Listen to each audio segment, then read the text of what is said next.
1 finger out of 10. A phrase, a formula, generally deployed by Chairman Mao Zedong when dismissing setbacks as minor compared to the gains. 1 loss, 9 wins. 1 finger out of 10. I'm going to read to you the details of a report compiled in March 1961. It was an investigation into the aftermath of what we might now consider to be one of the worst human disasters in history, and the predominant subject matter of this episode, a period of Chinese history known as the Great Leap Forward. This report I'll read to you from details what had happened in the region surrounding a small city in central China, Ningxia. As the historian Frank Dicotta, whose work I'm quoting this from suggests, the details are comprehensively arranged in the kind of list which favours those responsible for planning this human disaster, in what he describes as reducing horror to a mere set of facts and figures. You can imagine these items I'm about to read being listed in columns of a table. Quote, date of incident, 25th February. Location, Hongtai Commune. Name of culprit, Yang Zongcheng. Status, poor farmer. Number of people involved, 1. Name of victim, Yang Ershun. Relationship with culprit, younger brother. Manner of crime, killed and eaten. Reason, livelihood issues. The report goes on. Date of incident, left blank. Location, left blank. Name of culprit, Ma Manai. Status, poor farmer.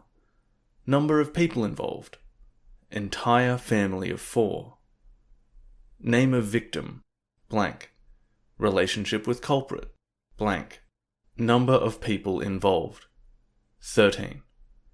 Manner of crime, corpses exhumed and eaten. Reason, livelihood issues. Date of incident, January 9th, 1960. Maiji Commune, Zhang Sama Village. Name of culprit, Kang Gamai. Status, poor farmer. Name of victim, Maha Maiji. Fellow villager. Number of people involved, 1. Manner of crime, hacked to death, cooked and eaten. Reason, livelihood issues. These are just 3 of the 50 or so cases of cannibalism and necrophagy that were detailed in the report. This was just one city, not even in a big region, and it occurred over just 2 years. 2 years in which more than 54,000 people died in Ningxia, predominantly of starvation. A state of being that will push humans into a different kind of mentality, something most of us will never have any understanding of. A place where we are so desperate that we might dig up the bodies of the dead. Or worse, kill another person just to sustain our own survival. Creating a system that causes starvation, or planning and implementing an idea or project that has that effect, whatever it may be, on purpose or not, it doesn't really matter, does it? What I care about and what always moves me to such an extent, and it is something that has affected me deeply in my study of Cambodia's Khmer Rouge regime, it's always struck me that at any point of time in which populations are subjected to this, put in this kind of position, it might be a long siege of a city or something of that nature, where massive starvation and the effects it has on humans takes hold. That is just about the base of what we can do to ourselves and each other. It is the lowest our species goes in some way. I'm sure we've all played hypothetical games with each other. Hey, would you rather be eaten by a shark or buried alive? Would you rather freeze to death or go down in a plane crash? What is the rule of thumb that's going to guide your answers there? What is the kind of thing we're all going to ask for? Something quick and painless, right? Well, starving to death, in my mind, is the worst way to die. all of the agony, the physical pain that we all dread, the drawn-out torture of it, again, something we all pray we will never experience. But it's more than that. It's all the things that happened to you before you started to starve. It's watching those closest to you die. It's having to do things that you never thought you would, just to get a scrap of something even closely resembling sustenance. It's making choices that might haunt you for the rest of your days, however short or long they may be. It is pure suffering.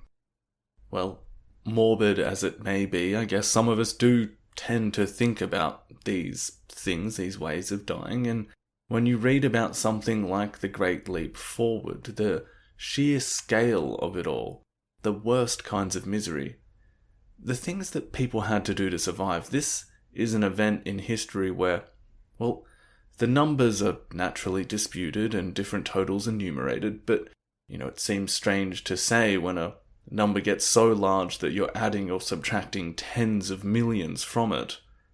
But perhaps 30 to 45 million people died. Maybe more, maybe less. But let's take that number, no matter how unconscionable it is. 45 million. That's a number that we will not ever truly be able to consider in our mammalian brain. It can't be. And neither can the suffering that those numbers scream out.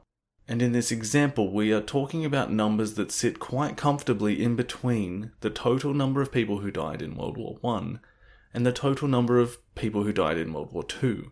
Somewhere between 20 million in the first and 75 million in the second. But those, of course, were wars. Wars, as their name implies, fought with industrial weapons, bombs, and munitions, and on a global scale. They were world wars. But not only is the Great Leap Forward not a war, it won't even really occur during wartime, although those who planned it and put it into action did use the population of China as a kind of army, and indeed there will be a tremendous amount of violence against their own population, but the vast majority will suffer and die because they simply did not have enough food to eat. Famine occurs in nature. Famine occurs in human history. Sometimes it's nature which conspires against us, but sadly, sometimes it's our own plans and ideas which lead us toward famine. And this is the worst one that has ever occurred.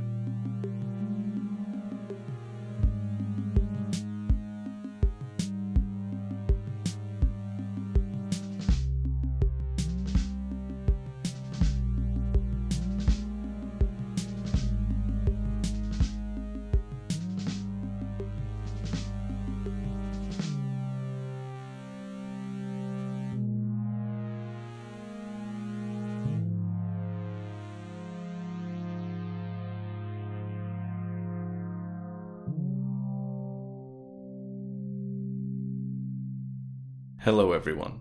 Welcome back to In the Shadows of Utopia. Continuing here with Season 2, and as you can guess from the title, we are going to be exploring the non-Cambodian events of history that will have a big influence on Cambodian history in this episode. So if you're new to the show and asking yourself why a Cambodian history podcast is spending an hour or so on events in China and the Chinese relationship with the Soviet Union, well, perhaps I should just briefly reiterate that this whole series is an attempt to give you a very well-rounded explanation of the Khmer Rouge Revolution within the context of Cambodian history and relevant global history as well. This episode is in some ways the third and final part on the origins of communism we did earlier in the series, which looked at the context in which this theory of history came to be. Part 1 covered Marx and Engels' ideas, how they came about, their applicability, while Part 2 explored what Lenin brought to that ideology, and how it came to be the foundation of a new country, eventually led by Stalin.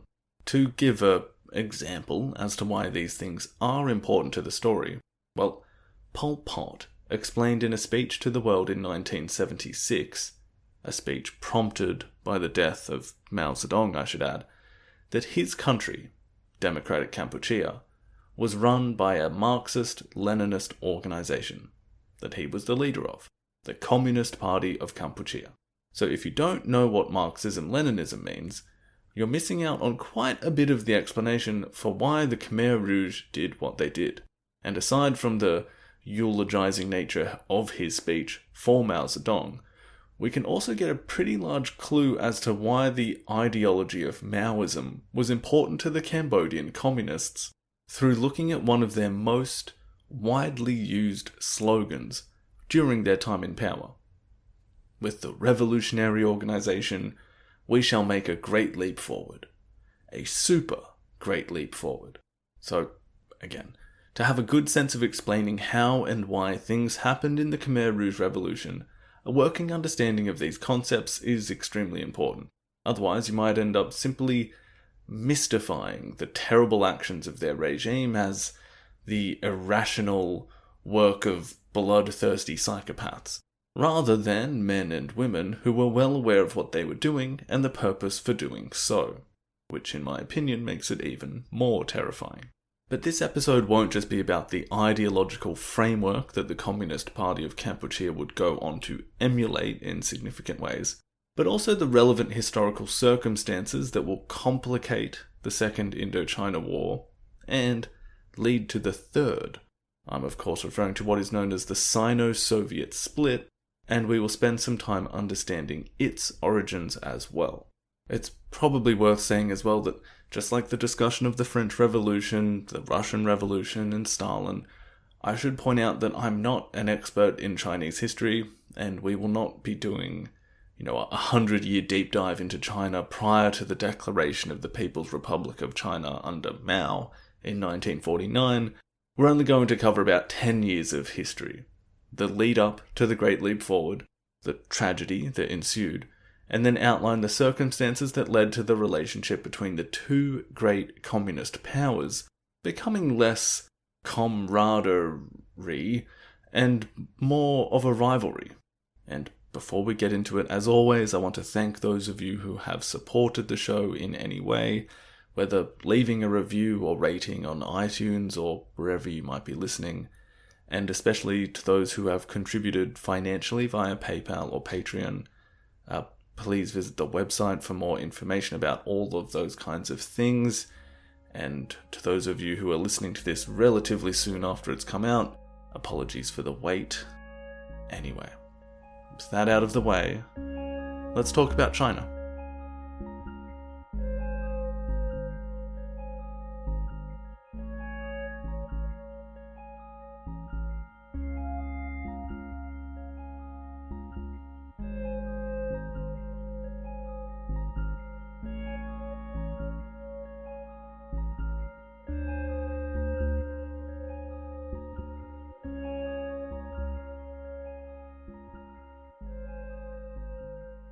On the 1st of October, 1949, Mao Zedong formally announced the founding of the People's Republic of China.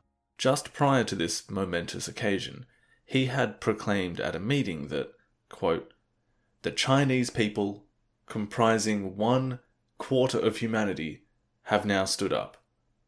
The Chinese have always been a great, courageous, and industrious nation.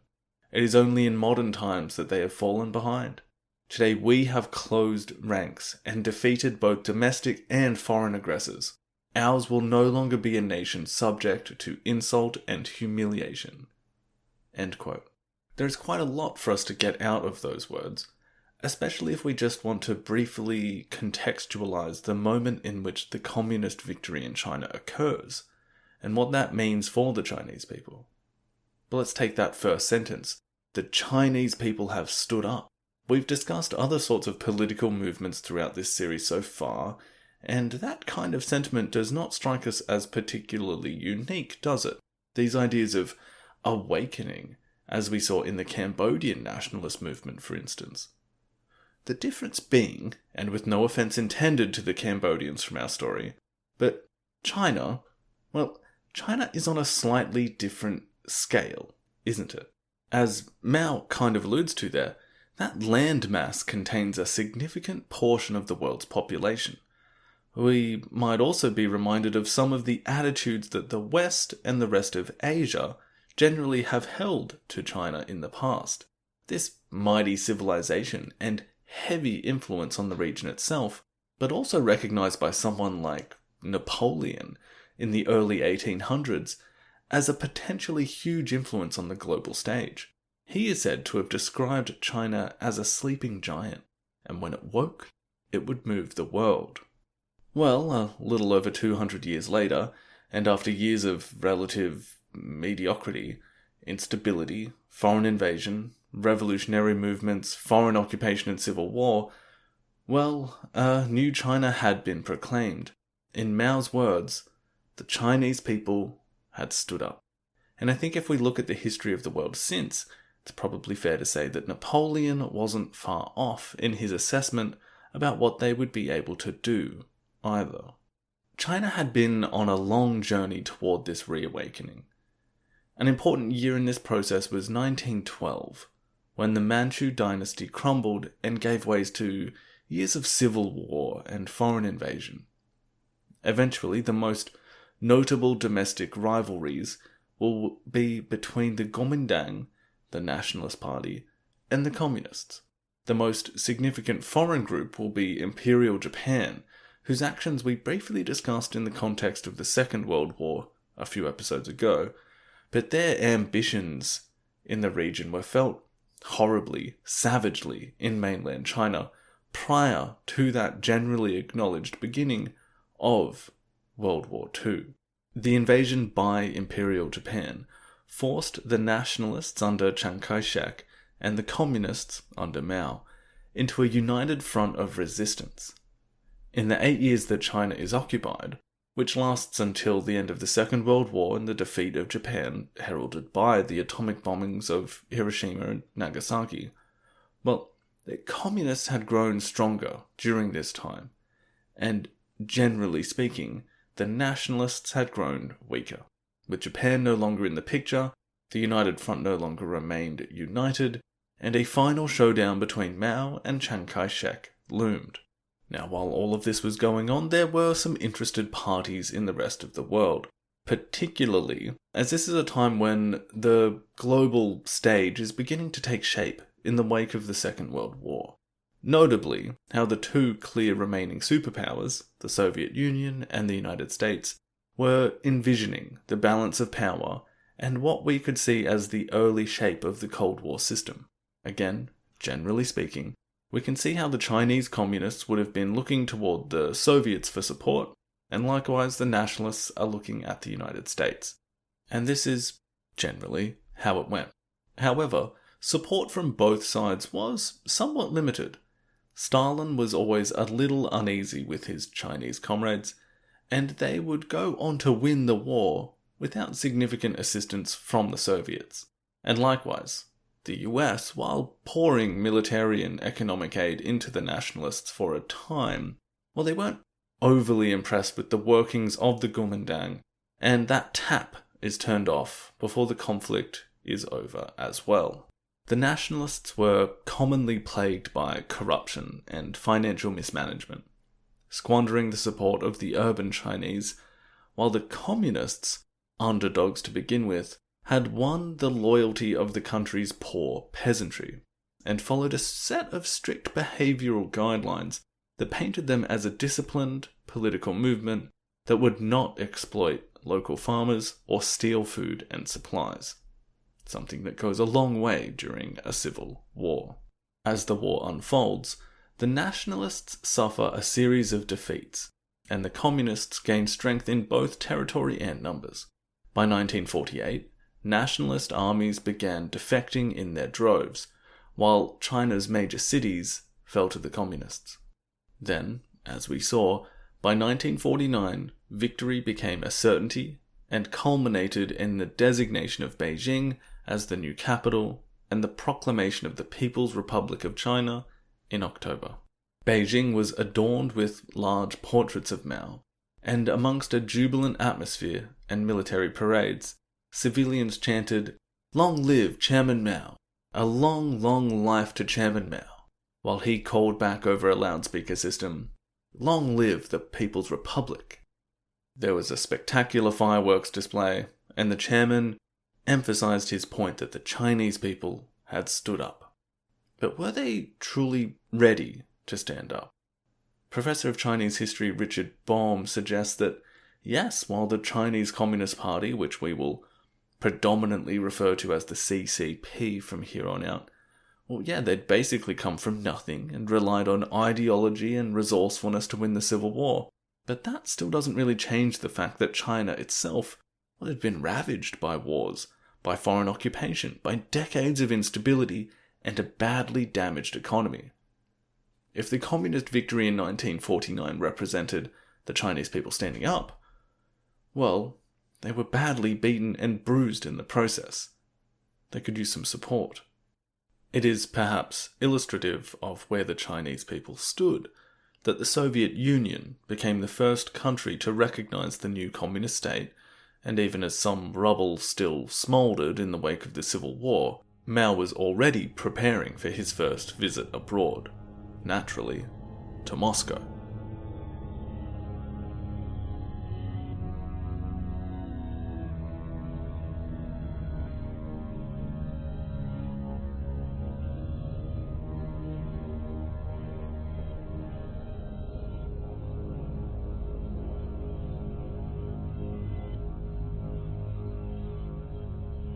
So that is, a painfully brief overview of how China gets to that point in 1950, where there is a new government, there are no foreign occupations. Basically, China is whole again, even if the nationalists do manage to have their holdout on the island of Taiwan. But we're not going to go through all of this, context-heavy narrative format like the rest of the series. What I really wanted to do was just establish a few things before we look at how this new communist country takes shape. Importantly, like in the Soviet case, and the Vietnamese case, and eventually in the Cambodian case as well, these communist revolutionaries are coming to power on the heels of war, and they are more or less used to working in wartime conditions, and looking at things in terms of war, which we will see. But that is a little separate to the ideological side of things, which we might frame in terms of this new gospel in the communist doctrine that Mao represents, what is often called his sinification of Marxism, Leninism. Sino meaning China, by the way, which will be handy for you to know, my dear listener, when I keep saying Sino-Soviet Split by the end of the episode. But I am getting ahead of myself. Or am I? I mean, it's worth sort of laying out some foreshadowing of that communist rivalry now, because the Soviets represent a necessary thing for Mao and the Chinese communists to lean on. Like I said, has China stood up? Definitely. But right now they could use someone to help hold them up. As I kind of alluded to before, though, it's not as if the Soviets and the CCP had been the best of buddies. Throughout the Civil War, for instance, there had been some assistance, but it had not been unconditional, and Stalin had been slightly, let's say, patronizing of the Chinese movement, potentially in that realist sense, that it's not exactly desirable to have a massive new and powerful country on your border, whether they were ideologically similar or not. This is exemplified when Mao does come to visit Moscow in the wake of declaring the People's Republic of China, looking to solidify the ties between the two. And it is far from a straightforward affair between leaders. Various stalemates about terms and conditions result in Stalin not seeing Mao for weeks. A kind of battle of wills ensues, and the brinkmanship between them gets super real. I'll just quote from Philip Short's biography of Mao to give you an idea. Quote, "For the next 2 weeks, the talks were suspended. Mao was left to stew in the ponderous elegance of Stalin's personal dacha, in a birch forest a few miles west of Moscow. On December 21, he attended ceremonies marking the Soviet leader's 70th birthday, where he was seated next to Stalin and made an appropriately flattering speech. But this was a purely formal occasion, and the Russians then abruptly cancelled talks which had been tentatively scheduled for the 23rd. Mao exploded in anger. Now he quotes Mao. "I have only 3 tasks here," he shouted at his Soviet minders, pounding the table. "The first is to eat, the second is to sleep, and the third is to shit." Yet, when Stalin telephoned him, 2 days later, Mao was evasive and refused to broach political issues.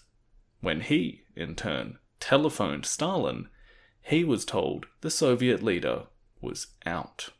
End quote. See what I mean? Not exactly best buds. Also just a little taste there of the somewhat crude way of speaking that the chairman would often indulge in. More of that later. But in Moscow, they eventually do come to a kind of wide-ranging treaty between the two big new communist countries. This so-called Treaty of Friendship, Alliance and Mutual Assistance. But this again was a deal that really highlighted Stalin's lack of enthusiasm toward the new Chinese regime. Soviet credits for the Chinese were far less than those that had been afforded to new communist governments in Europe, and those had generally been in the form of grants, rather than loans. Loans which had to be repaid by the Chinese over 10 years with interest. Again, think of a friend of yours borrowing some money. It would be wild if you said, "Yeah, no worries, here you go, I know you're in a bit of a bad way, I know you need this, but also, let's figure out some interest on that. Yeah, I know you're in a tough spot right now, but I gotta think about my interests too, But China badly needed this assistance, and as well to present a unified communist front to the rest of the world. And very soon this alliance would come up against a test, the Korean War. Thankfully, this Cambodian history podcast is straying far enough into the weeds that I can cordon off further discussion in that direction. But suffice it to say that this engagement on the Korean peninsula is a kind of sign of things to come, and that the Cold War will have its fair share of wars. Chinese troops suffer more than 1 million casualties in this stalemate. This during a time where, as we shall see, the new People's Republic of China was not in the best position to be going to war abroad. It also says to the world watching on, especially those on the other side of the Cold War, that China and the Soviets were going to back things up with guns, just like the US would. But beneath that veneer of solidarity, and without going into too much detail, this war caused some strain on an already uneasy relationship between the Soviets and the People's Republic, which we will continue exploring toward the end of the episode.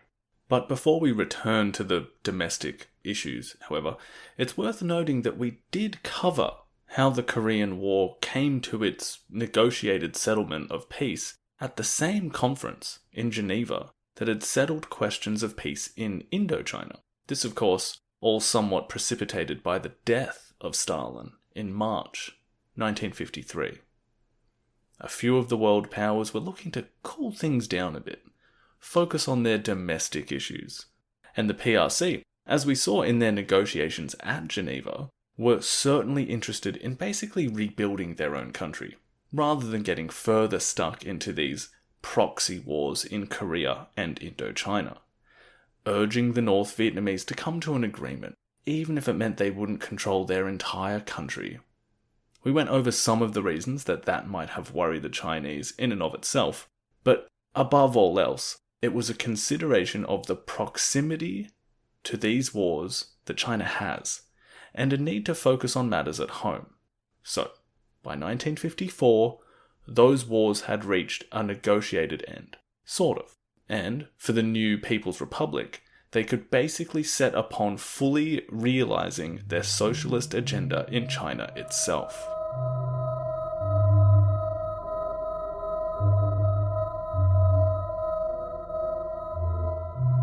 So this 10 years of history in China, covering the establishment of the People's Republic in 1949 through to the aftermath of the Great Leap Forward in 1962.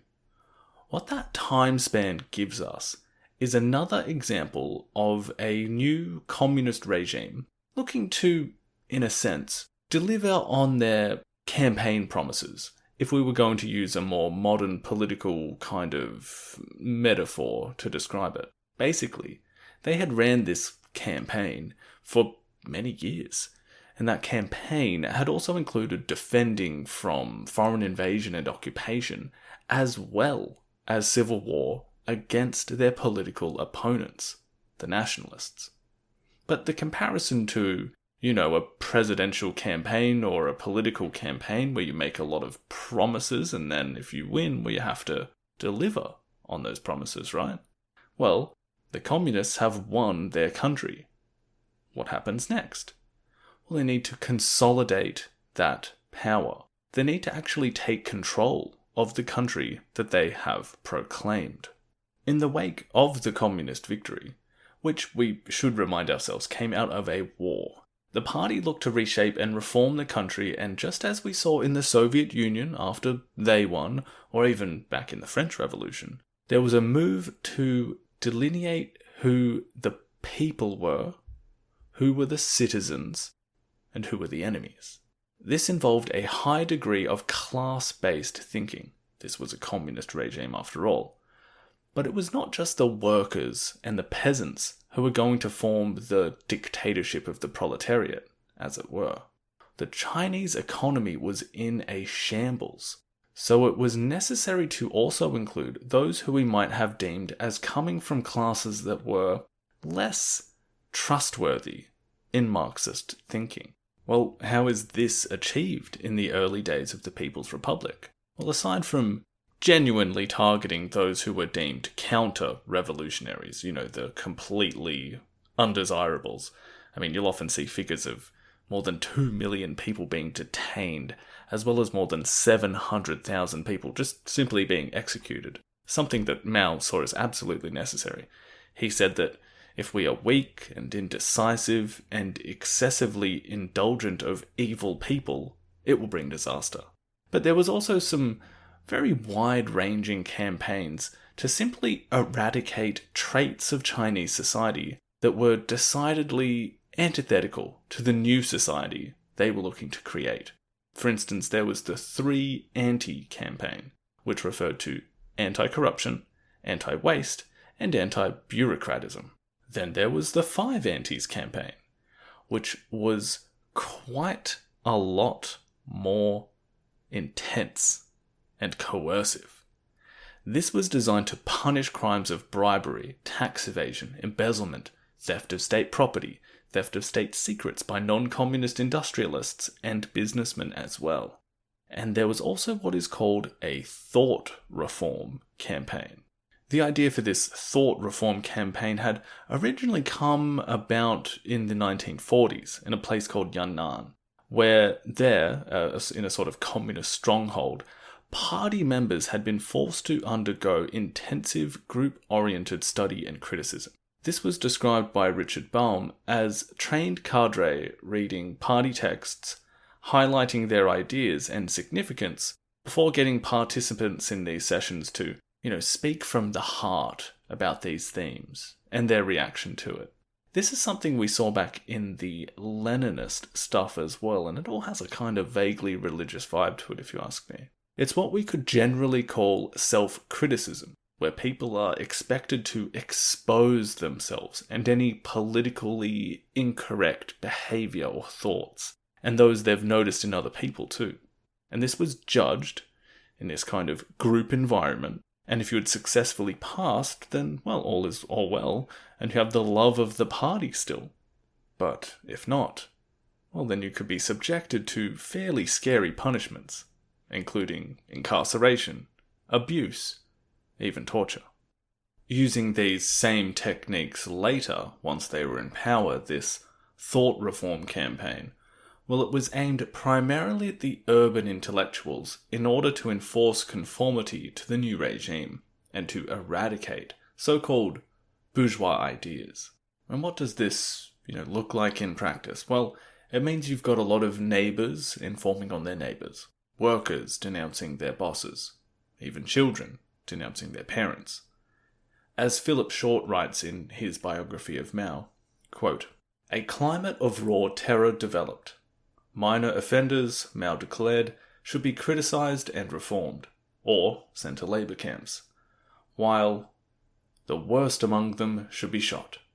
For many, the psychological pressure became unbearable. The two campaigns together took several 100,000 more lives, the great majority by suicide, while an estimated $2 billion, a staggering sum at that time, was collected from private companies in fines for illicit activities. Surviving cadre, private businessmen, and the urban population as a whole had received a memorable lesson in the limits of communist kindness. End quote. Now, these campaigns were, as we said, countrywide, but more focused on cleaning out the urban areas in particular. If you were part of these classes of people, again, what we could in communist parlance define as the bourgeoisie, then your thinking had to be corrected if you were going to maintain a place in the new society. But different kinds of reforms also needed to take place in the rural areas as well.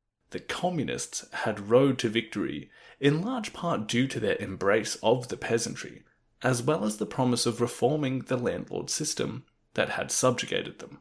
If we deem the reform campaigns in urban areas as, well, keeping structures in place still, like at this time there were still private companies, for the moment, but they were being cleaned out and oriented toward the new regime's plans. What goes on in the countryside is much more transformational, and will set the stage for further collectivization, and eventually private ownership being abolished. But in this early stage, it takes the shape of classifying all of the people in these rural areas. So all peasants are identified according to their class lines. Landlords, rich, middle, and poor peasants. Landlords had their property confiscated, while peasants would fall into these aforementioned categories based on their land holdings and how wealthy they were. This was not a gentle process in many instances. Let's take one of Mao's most famous sayings and see how it might frame this rural land reform campaign. He wrote in his Hunan report in the late 1920s, quote, "The peasants will break through all the trammels that bind them and rush forward along the road to liberation. They will, in the end, send all the imperialists, warlords, corrupt officials, local bullies, and bad gentry to their graves. A revolution is not a dinner party, or writing an essay, or painting a picture, or doing embroidery. It cannot be so refined, so leisurely and gentle. A revolution is an uprising, an act of violence, whereby one class overthrows the power of another. They, who used to rank below everyone else, now rank above everybody else." End quote. There are some hints at the ideology of Mao in that quote, and we will expand upon those and a few more in a moment. But if we just kind of use that rhetoric as a background to these initial land reform campaigns in 1950, well, it shouldn't be too surprising that peasant anger frequently erupted into physical abuse as landlords were paraded before them, and the phrase here is struggled against for their past crimes. Violence would often get out of hand, and upwards of 800,000 landlords were killed in the course of the campaign. The land confiscated was given to the poorer peasants, and hey presto, you've got land reform. Now this is different from collectivization, which will happen a bit later, but it certainly has the effect of purifying the countryside of that landlord class and essentially delivering on that promise of liberating the peasants and completely reinforcing the power base of the CCP in the rural population. So we could broadly say that in the aftermath of these initial reform campaigns, aimed at just consolidating the control of the country, we have around 1.5 million deaths at the hands of the state. Again, That is just the thrust of a regime getting itself up and operational and ready for what comes next, which is a more focused socialist transformation, largely modelled on the Soviet Union and the steps they took. This really begins to take place in 1953, so a few years after the People's Republic is declared, and the regime is looking to develop toward a concerted effort toward a modern communist state. We often talk about, models and blueprints in this series for these kinds of things, and the obvious example for China was what had gone on in the Soviet Union. You'll recall these kinds of Stalinist terms like 4 or 5 year plans. And in this case, China went for a 5-year plan based on a highly centralized economic development, agricultural collectivization, and growth in heavy industries. Now, Stalin is dead by this point, but his successor, Nikita Khrushchev, takes a more supportive position toward the Chinese and offers hundreds of millions of dollars in economic and military aid, as well as sending thousands of experts to help build the infrastructure required for this 5-year plan to work. He also agrees to share perhaps the most important thing that a nation could possibly share with another, the know-how to create an atomic weapon, and perhaps even hand them a kind of prototype version of the bomb in the near future. This is also the period where previously private companies become completely nationalized, and as we sort of alluded to there, the wheels were set out in the countryside for the collectivization of agriculture as well. Now, collectivization of a huge country's agricultural output is a really important thing to take note of. And we saw how this worked in the Soviet Union. Essentially a process of turning a system that had people working on private plots of land to grow enough for themselves and enough to sell into an economic system. Well, it changed from that, kind of like turning a farm into a factory. And in a command economy, that means we're saying, well, this is what's going to be grown, how much is going to be grown, when it's going to be grown, how many people are going to work on this farm, as well as how much is going to be requisitioned by the state. The Chinese example is interesting because, well, just as we went over, it was only a couple of years earlier that the new regime had liberated the poor peasants and got rid of the landlords and basically given them all these parts of land that they had always dreamed of. And now the state was back to say, hey, all of that land that we finally gave to you and now you're really happy with, well, now all of that land that you're farming on, that you're considering your own, actually that's ours, as well as the tools you've been using to farm with. That would be like if you ran a political campaign saying you were going to get rid of, if you're renting, you've got like a landlord. Getting rid of all the landlords. If you're renting a place, the election's over, now you own the place. And for 2 years, you're not paying rent, you're loving your life. This is my house now. And then after 3 years, the government says, hey, by the way, glad you're enjoying the house, except now it's our house. And also, here's 10 more people that are going to live in it. And we're going to tell you what you can do in it. And all of the things that are in the house, that's actually ours now as well. Now, collectivization doesn't just affect the farming process itself and the economics of it, but it radically impacts the farmers themselves. You go from one family working on one bit of land to a whole zone of land marked out as one farm, and hundreds, sometimes thousands of people are set to work cultivating it. But that's how things are developing in the countryside. Generally speaking, by the mid-1950s, the 5-year plan was well underway. The People's Republic had set itself up as being extremely close-knit with its primary ally in the Soviet Union, as well as setting in motion the kinds of state building that would lead them toward a functioning socialist country. The economy had been nationalized, the agricultural system largely collectivized, And if you're following that Soviet model, everything's basically going to plan. Now, another part of that model that we could quite generally include in the Soviet case would be a person like Stalin. The way he commanded a kind of cult of personality. He was the central, overwhelming figure in the Soviet Union until his death. And you might recall some of the brutal aspects of his regime. But he was still this monolithic figure. He was a hero of communism. His face went up in that, prophets of communism flag. Marx, Engels, Lenin, Stalin. Which is why a speech that was made in 1956 by Nikita Khrushchev went down in history. A speech in which Stalin's successor questioned the role of a Stalin-like figure in a Soviet model of communism. The speech was delivered to the 20th Congress of the Communist Party of the Soviet Union in February of 56.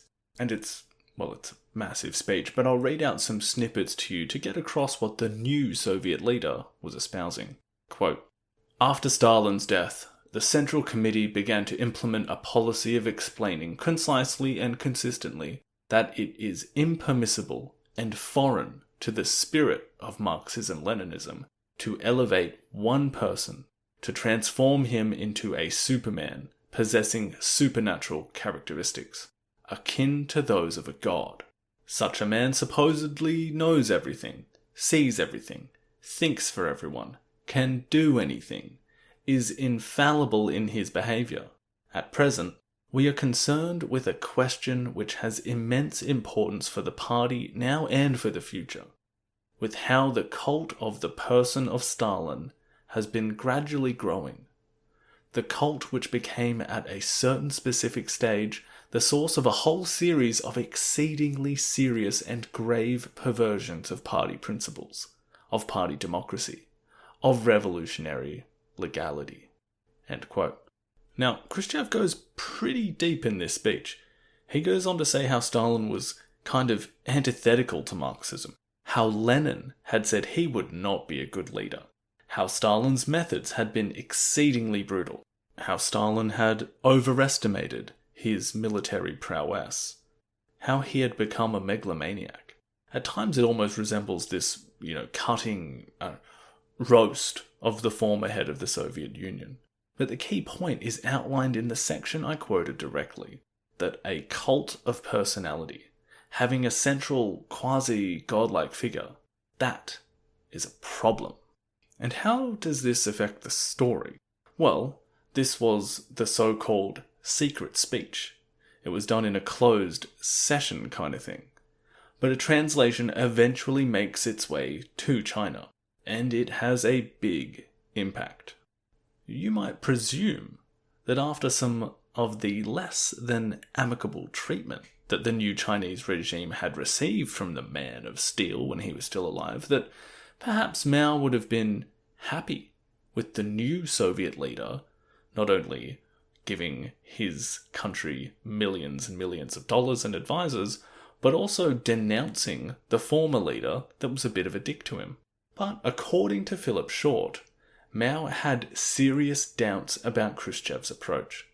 He notes a meeting between the Chinese leader and a Soviet diplomat a month later, in which Mao is more than happy to talk about Stalin's errors that have been brought up in the speech, but only those errors that related to China. He made no reference to the problems of the cult of personality generally, which had been the whole point of the secret speech. Mao told him that Stalin had been a great Marxist, a good and honest revolutionary who made mistakes, not on everything, but only on certain issues. Not long after this, an editorial in a prominent Chinese newspaper, essentially a voice of the party, also followed a similar line to Mao, emphasizing the glorious achievements that Stalin had brought about in the Soviet Union. Short goes on to say that this editorial made a few implicit points, the most important being that China would not be unquestionably following the Soviets on everything they did. and also that Mao was commenting on these events not from the standpoint of some junior partner, but as an equal. Mao had said, when proclaiming the People's Republic, that the Chinese people have stood up, and now it seemed that they didn't need anyone's help to keep standing up. What Mao was seeing as ideological mistakes in the Soviet Union also soon spilled over into policy mistakes abroad. We won't get into the details here, but in the second half of the 1950s, there are a few other countries in the Soviet bloc which go into a bit of turmoil that requires a harsh Soviet reaction, like in Hungary and Poland. And these are just tiny signs that perhaps that Iron Curtain had a few cracks in. That perhaps there wasn't going to be this relentless tide of socialist expansion emanating from the Soviet Union. Mao, in some part, sees this as a weakness of the Soviets. He told the members of the Chinese Central Committee in a meeting in November 1956 about his reflections on where the Soviets were going. This is a bit of a long quote, but I think it will do a lot of work explaining what will soon become a proper ideological split between the two communist giants. Quote, "I think there are two swords. One is Lenin and the other is Stalin. The sword of Stalin has been discarded by the Russians. We Chinese have not thrown it away. First, we protect Stalin, and second, at the same time, we criticize his mistakes.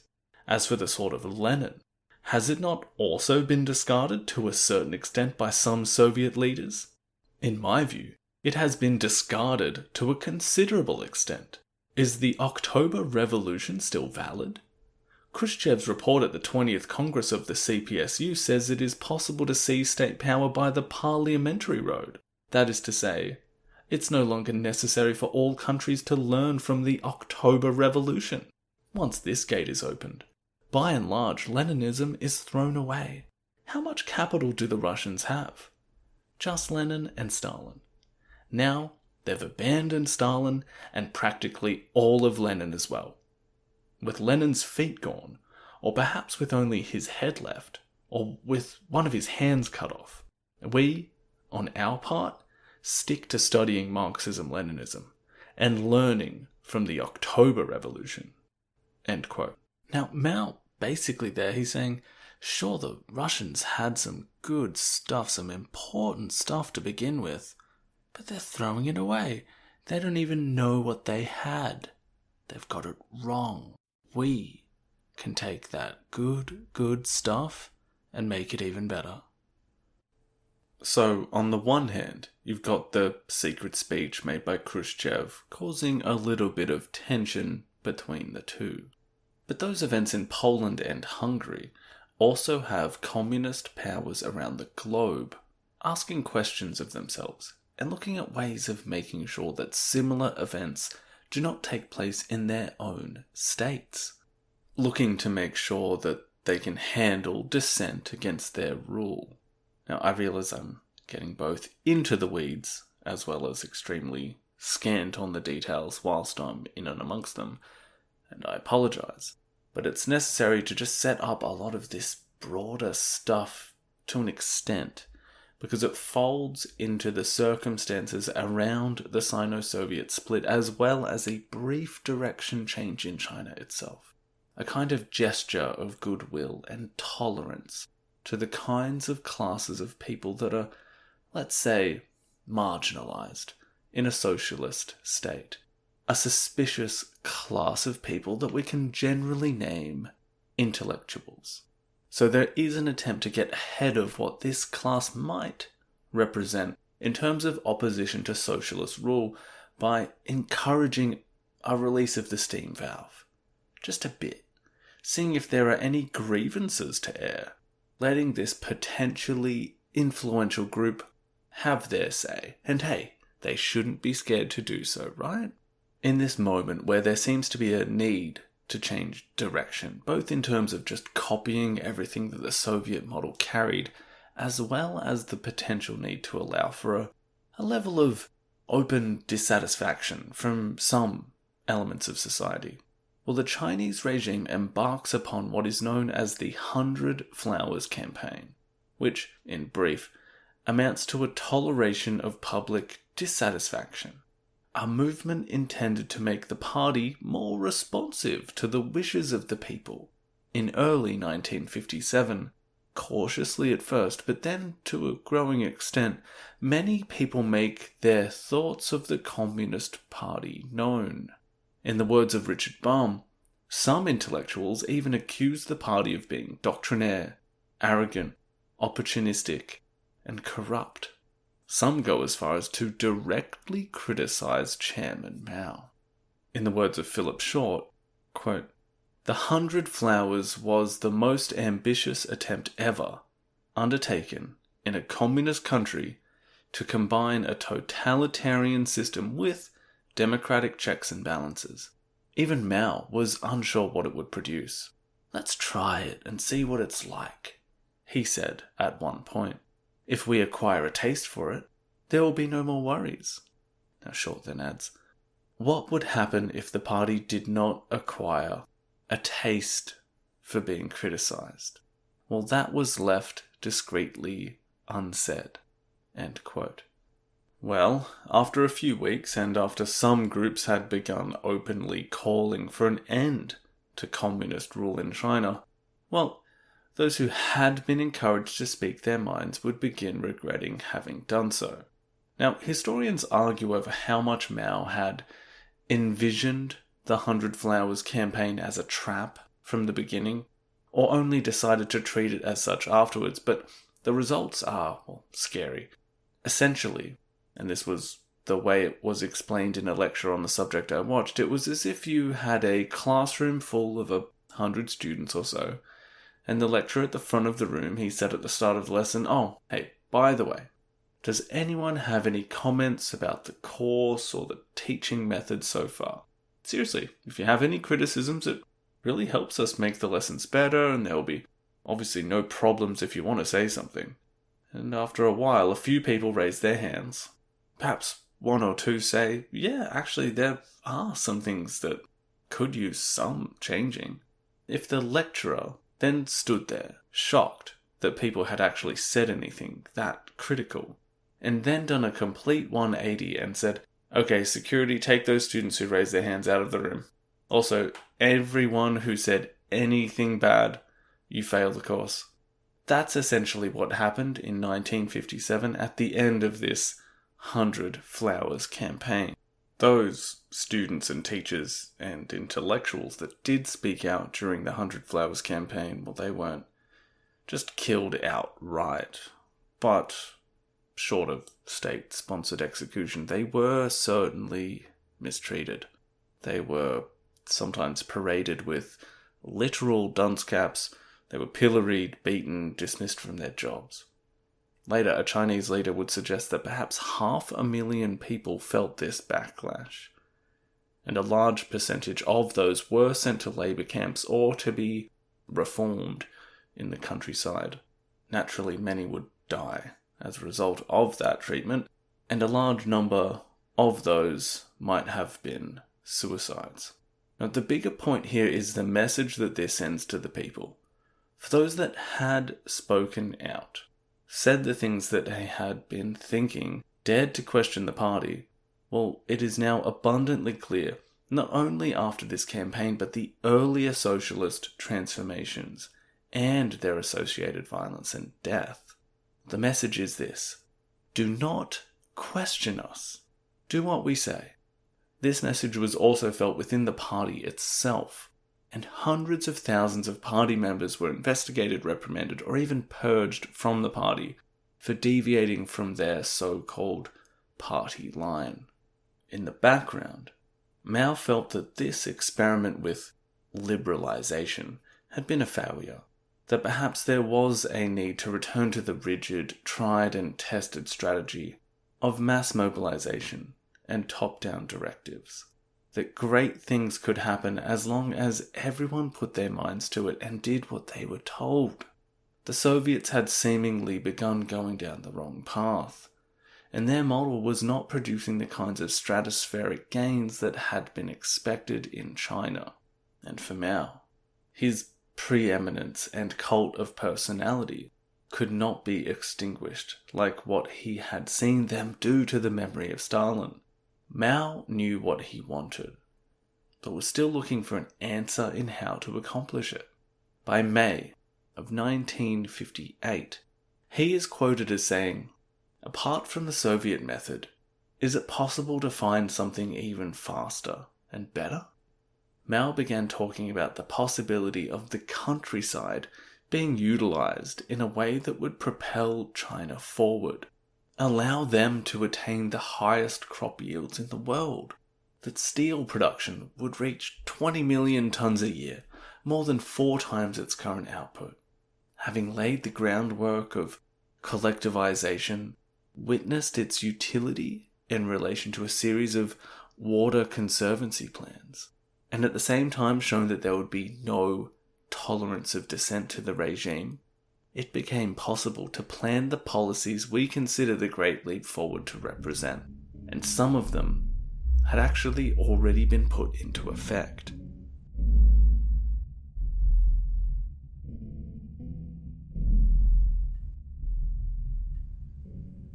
I awakened in the early morning by a woman's blood-curdling screams.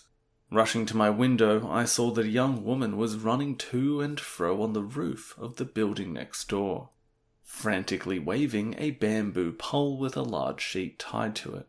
Suddenly the woman stopped, but a moment later, down in the street, a drum started beating, and she resumed her frightful screams and the mad waving of her peculiar flag. I realized that in all the upper stories of the hotel, white-clad females were waving sheets and towels that were supposed to keep the sparrows from alighting on the building. So that quote, that rendition of the quote, is from a Russian technician who was staying in the People's Republic in 1957, and the rather chaotic scene he is describing is an example of probably one of the more infamous and tragic-comic policies that comprise the Great Leap Forward. Mao had insisted that the 4 pests be eliminated, making China a country with no rats, no sparrows, no flies, and no mosquitoes. Considering the weight that Mao's words carried, it should be no surprise that millions and millions of citizens rallied to his call, like the woman the Russian was describing, and the team of those helping her. In this kind of mad, frantic conglomeration of people, this human machine, designed to shoo away sparrows. In this manner, the sparrows, small, cute birds as they are, were thought to be ruining crops. If the goal was to boost agriculture in such a dramatic way, well, sparrowcide, that's a phrase I'm borrowing from Philip Short's book, would seem to be the best answer, wouldn't it? A different visiting Russian reported that some months after this war against nature, that he did not see a single sparrow in his 4-week visit, either swatted out of the air, trapped in various ways, or made to fly away constantly until they were falling to the ground and dying of exhaustion. Here we have a window into the kind of thinking that will produce one of the worst human-made disasters of the 20th century, but perhaps of all time. Mao had ignored warnings that this defeat of the sparrows would actually cause more harm to China's crops, as the caterpillars that they ate would remain unscathed. They would multiply, and then soon infest the crops. This is quite simple, isn't it? This is a very easy example to hold on to and remember as poor planning, poor decision-making, ignorance of reality, and willingness to simply throw humans at a problem. It is perhaps one of the least awful examples to begin with, depending on how you feel about sparrows, I guess, but it does encapsulate some part of the core problem with what the CCP were about to really embark upon. In the words of Richard Baum, quote, "In 1958, Mao Zedong attempted to dramatically accelerate China's economic development with the Great Leap Forward. Distrustful of Khrushchev's revisionism, Mao abandoned the Soviet model of socialist construction and struck out in an uncharted direction, hoping to leapfrog the Russians and beat them to the promised land of communism. It was an audacious gamble, and it would fail miserably. End quote. Now, before we get into just how tragic the Great Leap Forward became, I want to briefly look at Maoism and see how the ideology which sprung from the Chinese leader will help inform the events that follow in China and, just to set up what their utility is for the Khmer communists later as well. So I consider Mao to be the third or fourth great prophet of communism. Now, some might throw Stalin in there as well, but I guess it depends on who you ask. And just to recap though, Marx gave the idea of history as the struggle between economic classes. The idea that history itself has this progressive, almost linear stage after stage, step-by-step kind of process to it, as well as the idea of class revolution being inevitable in an industrialized, capitalist society. These were some of the last stages of history, and then you would have to get socialism, then communism. Now, Lenin came along and said, hey, what if it didn't need to be this whole working class that suddenly came to the correct revolutionary way of thinking? What if you didn't have to wait for a society to become sufficiently industrialized or capitalist? What if just a sufficiently revolutionary-minded vanguard could lead a society into revolution? Surely once you did that, the whole world would follow. Spontaneously, the Russian Revolution would lead to a worldwide one. Now, that didn't quite happen, but an empire did come out of the Russian Revolution, the Soviet Union, and it was soon led by Stalin, and he embarked on a highly centralized, highly authoritarian regime that focused on economic planning and a command economy. And by 1953, Stalin is dead, and now we are left with Mao. And what is Mao's great contribution to the communist canon? Well, he has a few. We've spoken about a few of them in previous episodes, but his idea of new democracy is one of them, which is basically an addition, an amendment to that Leninist idea of shortcutting toward communism, whereby for the bulk of human societies on the planet, socialism will need to be made against feudal or imperialist systems and done by national groups run by communists. That's a bit of a mouthful there, but if we look at how Ho Chi Minh's Vietnamese Workers' Party achieved victory in Vietnam, kind of an example of that in action. Communist group takes on a nationalist cause, wins against a feudalist imperialist power, takes over a country, or half of it. It's a way of working around that fact that, Marxism is this mid-19th century ideology. It was originally put forth as this idea where only the biggest, most industrial and capitalist countries would see a communist revolution, like in the US, like in Germany, when in reality, the ideology became far more useful to movements which looked to emancipate themselves from so-called imperialist countries, and the bulk of these were decidedly uncapitalist and unindustrialized. Mao's thoughts on new democracy were a way to generalize socialist ideals to a wider, truly global audience. Another idea that he put forth, and one that again draws heavily on his sinification of Marxism, as we mentioned earlier, and it could also really be traced back to kind of Confucian tradition perhaps, it's this idea of so-called right thinking, now which I feel the etymology there and the Chinese translations will basically get you something close to thought reform, making your thoughts transformed into the correct ones. Right thinking.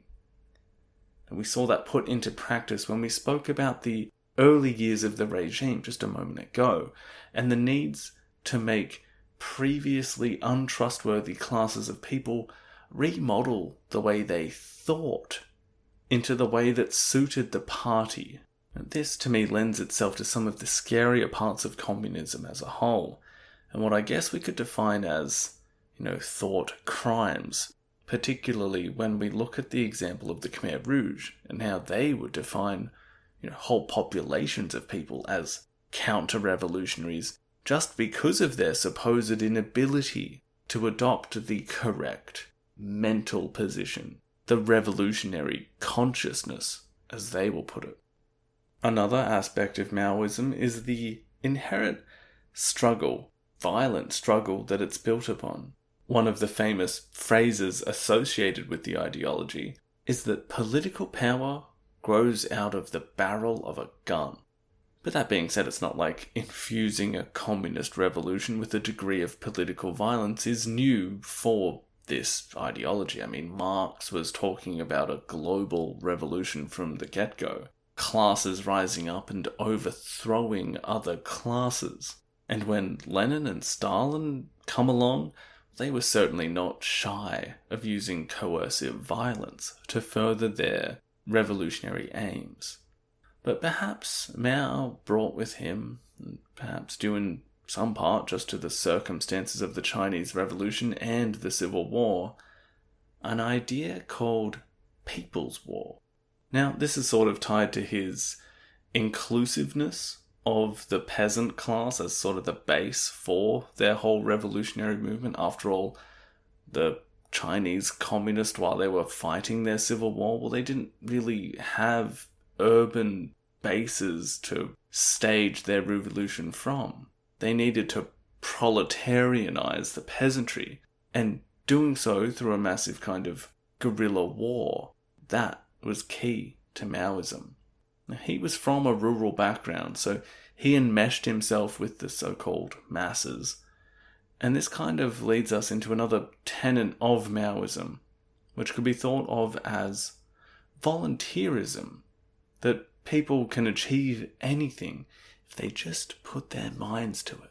Mass mobilization of people is a viable method in Maoism of achieving your aims, particularly with the kind of militaristic and ideological thinking that the party insisted that the people must adopt. Hence why the regime described some of the early phases of the Great Leap Forward, including massive labour communes where tens of thousands of people were used in the countryside to dig new canals, dams and reservoirs. Well, this was deemed a kind of people's war against nature. The labourers were awoken at dawn by the sound of recorded bugle calls. They marched in step with their tools slung over one arm to the worksite, and they ate their meals in communal canteens. And just like a war, well, the leaders sending their troops into battle, they'd expect a few casualties. Frank Dicotta describes some of this war on nature and Maoism in practice in these early Great Leap projects. Quote, "All over China, farmers were being driven to the edge of starvation on gigantic irrigation schemes, pushed hard by cadres afraid of being labelled rightists. Having spent half an hour shoveling gravel himself, Mao was in a good position to see the human cost of the irrigation campaign.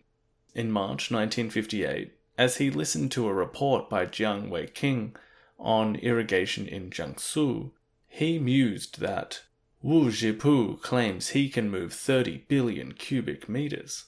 I think 30,000 people will die.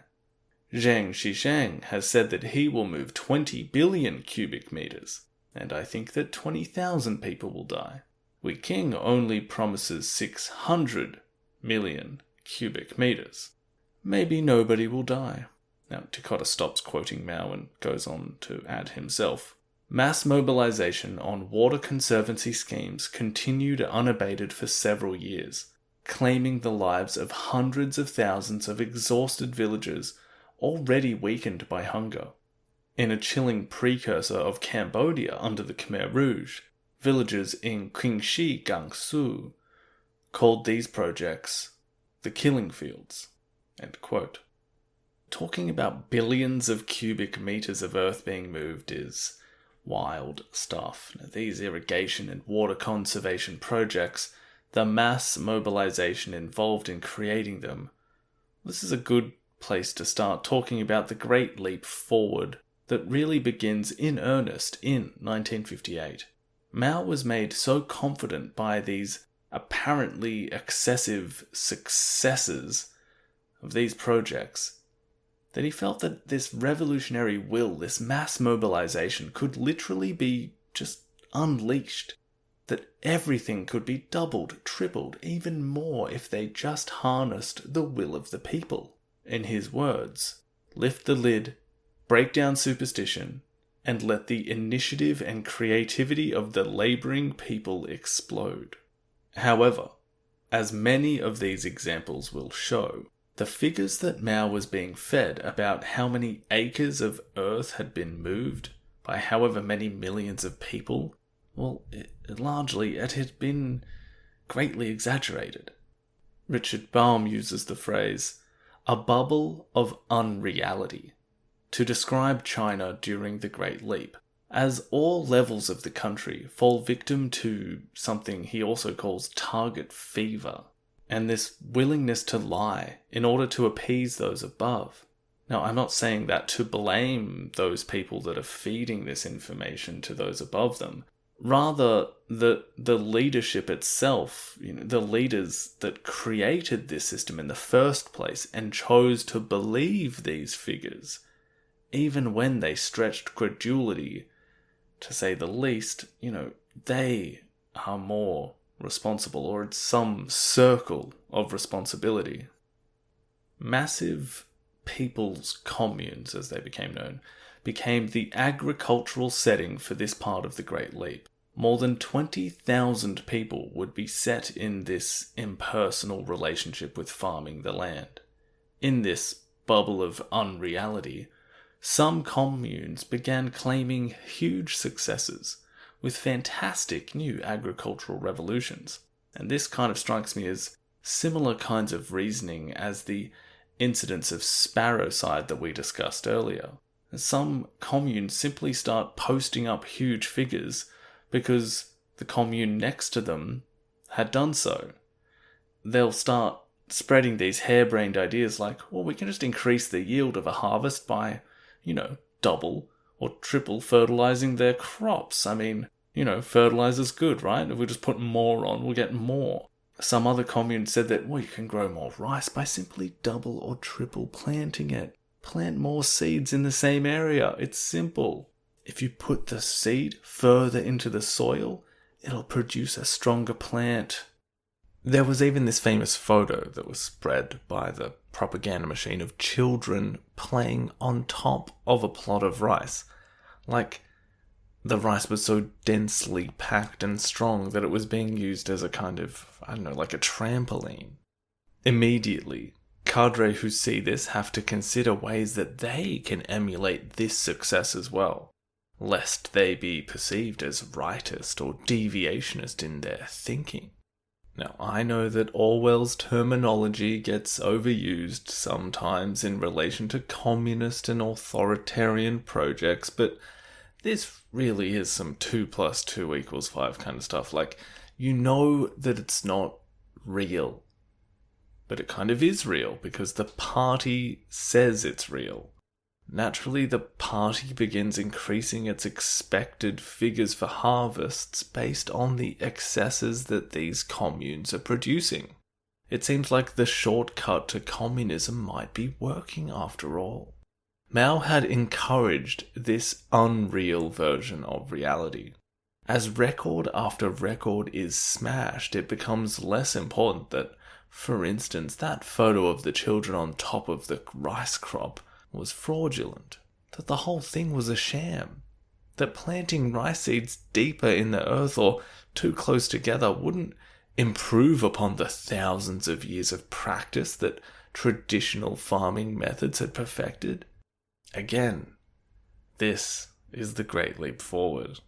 Traditional thinking was incorrect.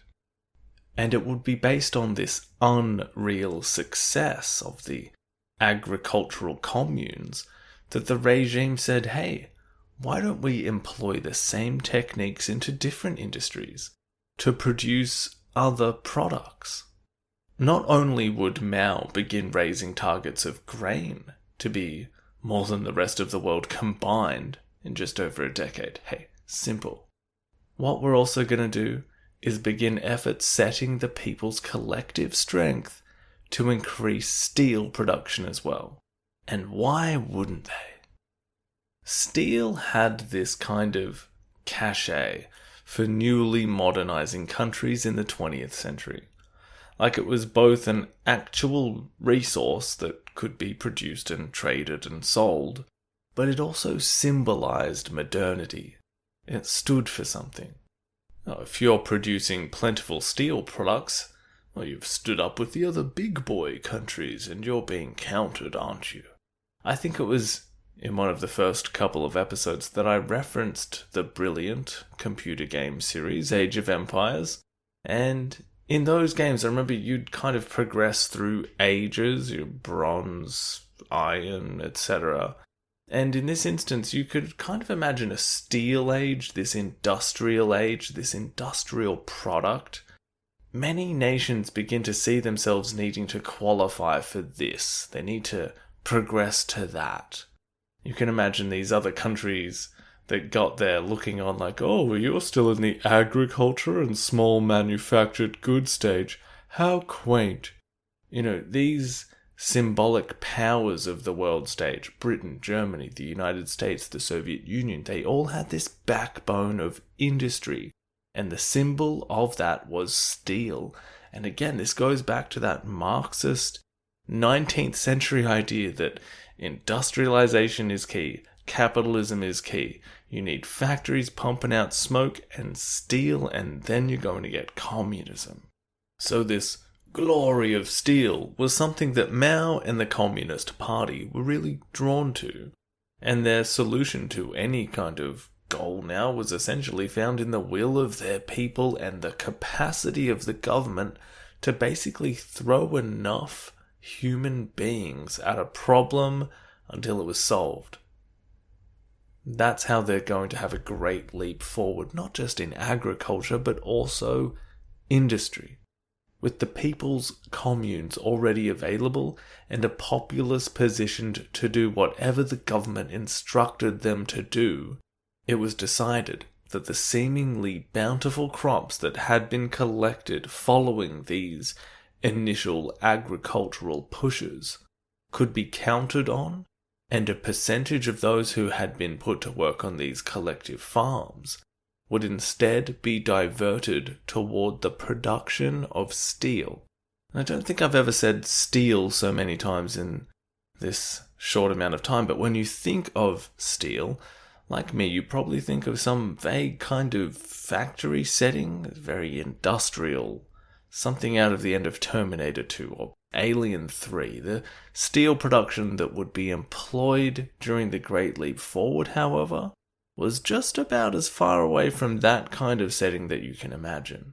Now, I'm not saying that China didn't have factories in its cities and, ways of making steel that would be familiar to that kind of image that's conjured in your mind by the word. But the people's communes, these massive rural areas, they would begin efforts at making steel that relied upon small kind of what are known as backyard furnaces.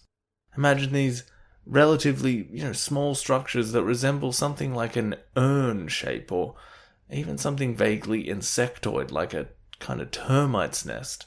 Some larger than a grown adult and some smaller. In September 1958, just 14% of China's steel was produced in these kinds of local small furnaces. A month later, that figure skyrockets to 49%. At the peak of this movement, within the Great Leap Forward, somewhere around 90 million people, a quarter of the active population, abandoned whatever else they had been doing, and made steel in these furnaces. And people are, they are throwing themselves into this work with the same gusto that they had when they were swatting sparrows out of the sky. Target fever also rears its ugly head again, so the need to produce as much steel as possible in order to stand out again becomes paramount. Soon enough, you have people throwing anything they can into these furnaces in order to make steel, tools, bicycles, even household utensils like pots, pans, and woks. Now, this, like so many other events in the Great Leap Forward, is such a great example of people's lives being reduced to just numbers in the pursuit of a state's interest. And this is just the latest example. I mean, you need a canal dug? Hey, throw tens of thousands of people at the earth with shovels until it's done. You want more harvests? Well, you just get 25,000 people to live on a giant farm and you tell them what to grow. The state aims to surpass Britain in steel production in just a few years? Oh, I guess you better make a backyard furnace and spend all day keeping the fire in it going, and when you've run out of materials to smelt, well, then I guess you better throw your spatula in there. Your knives too. You know what? Let's throw the family wok in there as well. In an environment when you can imagine just how important these things would have been to a household. I mean, even now, even in my house, if I got a letter in the mail from the government saying that they needed my favorite fry pan, I'd be cross. This is what I'm talking about. The individual, even the family to an extent, is completely superseded by the state in this kind of scenario. Your life would only exist in its capacity to carry out the work that supports the state. So we've got a mixture of state domination as well as this communist vision and the energy that is being produced by that vision and a certain amount of coercion as well in the population.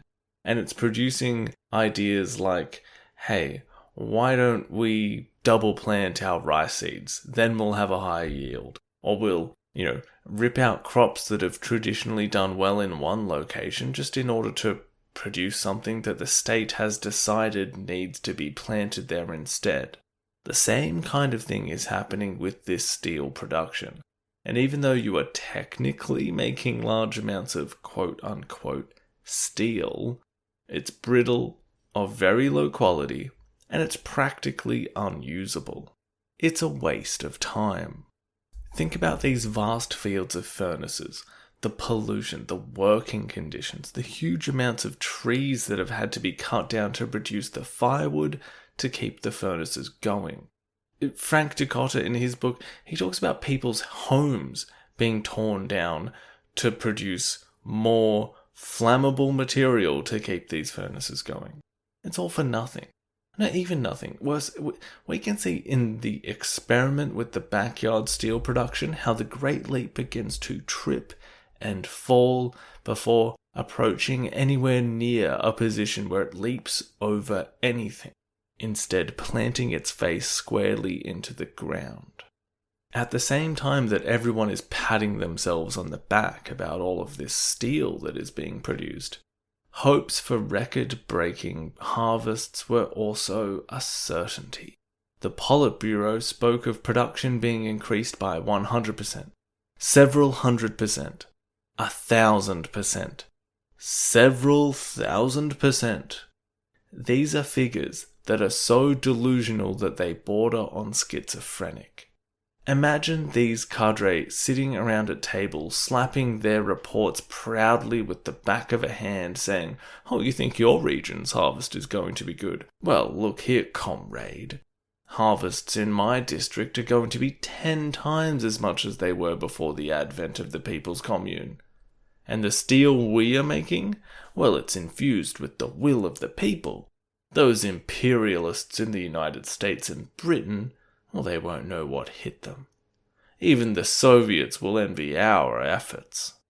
Philip Short says that by the winter of 1958, even Mao had begun to, look at some of these figures, and while he was still, more or less convinced that there had been this surge in productivity across the board, that the Great Leap was, in fact, in motion, well, some of the numbers, like we said, several 1,000% gains, he's thinking, okay, maybe some people are going a little overboard with their estimations here.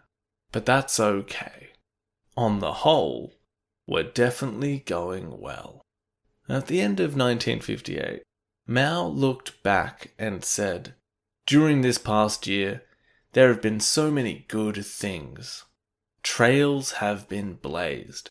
Many things have been realized about which we did not even dare to dream before." His vision of China pioneering its own path to communism seemed to be coming true. The Russian model had been shown deficient. Mao presumed that he had found the way to reach the promised land. He had the numbers in hand, propped up by delusional propaganda and intended ignorance. This mirage of communism and the energy which it provided those guiding tens of millions of people toward it.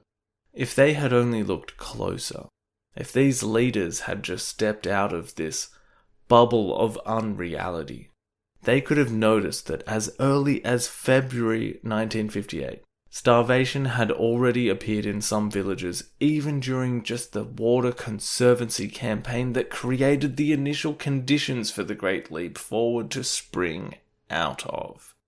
The writing was on the wall, and the disaster was already beginning to unfold around them. And make no mistake, they, the leaders, had created the conditions for this disaster. We are getting to the stage of the Great Leap Forward, where things are already beginning to look bad. But we are about to get to the point where we can stop calling it by its, glorious propaganda name, and by its much more accurate descriptor. The Great Leap, famine. One of the things that facilitates the starvation part of the Great Leap is what follows from these massive collections of people known as the People's Communes. These farms of tens of thousands of people, where the intention was for the state to provide them with everything they need: shelter, food, and work.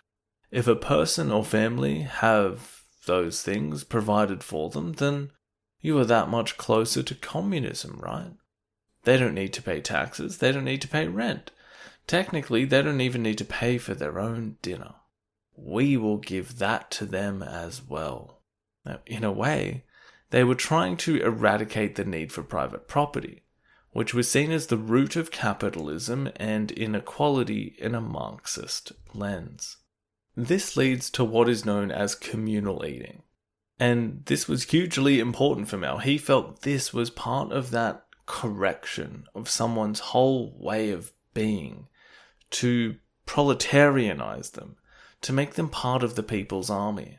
Not only were you getting the labor that these people provide, but you were also trying to change their lifestyle to suit the state's needs. Now, I think sometimes people hear communal eating and you think, yeah, I can imagine that. I've been on school camp, and okay, that's being a bit glib, but this is a podcast mainly concerned with Khmer Rouge. So, no doubt, many of you listening may be somewhat aware that communal eating was a big part of that regime and what they inflicted upon Cambodia during their time in power. It's often remembered as one of the most awful things that Cambodians had to live through during that time. But your mind often becomes concerned more with, the killings or the forced work or the prisons. Those were often the ways people died. But sometimes what is even more horrifying were the ways that they had to live. The reason why communal eating is actually one of the most horrifying things that an authoritarian regime can institute is because of how it, generally speaking, deprives people of one of their most basic human rights, and foundations of well-being, the right to eat. Communal eating during the Great Leap Forward was a total nightmare. And like many things in this series, it's a nightmare born out of supposedly good intentions.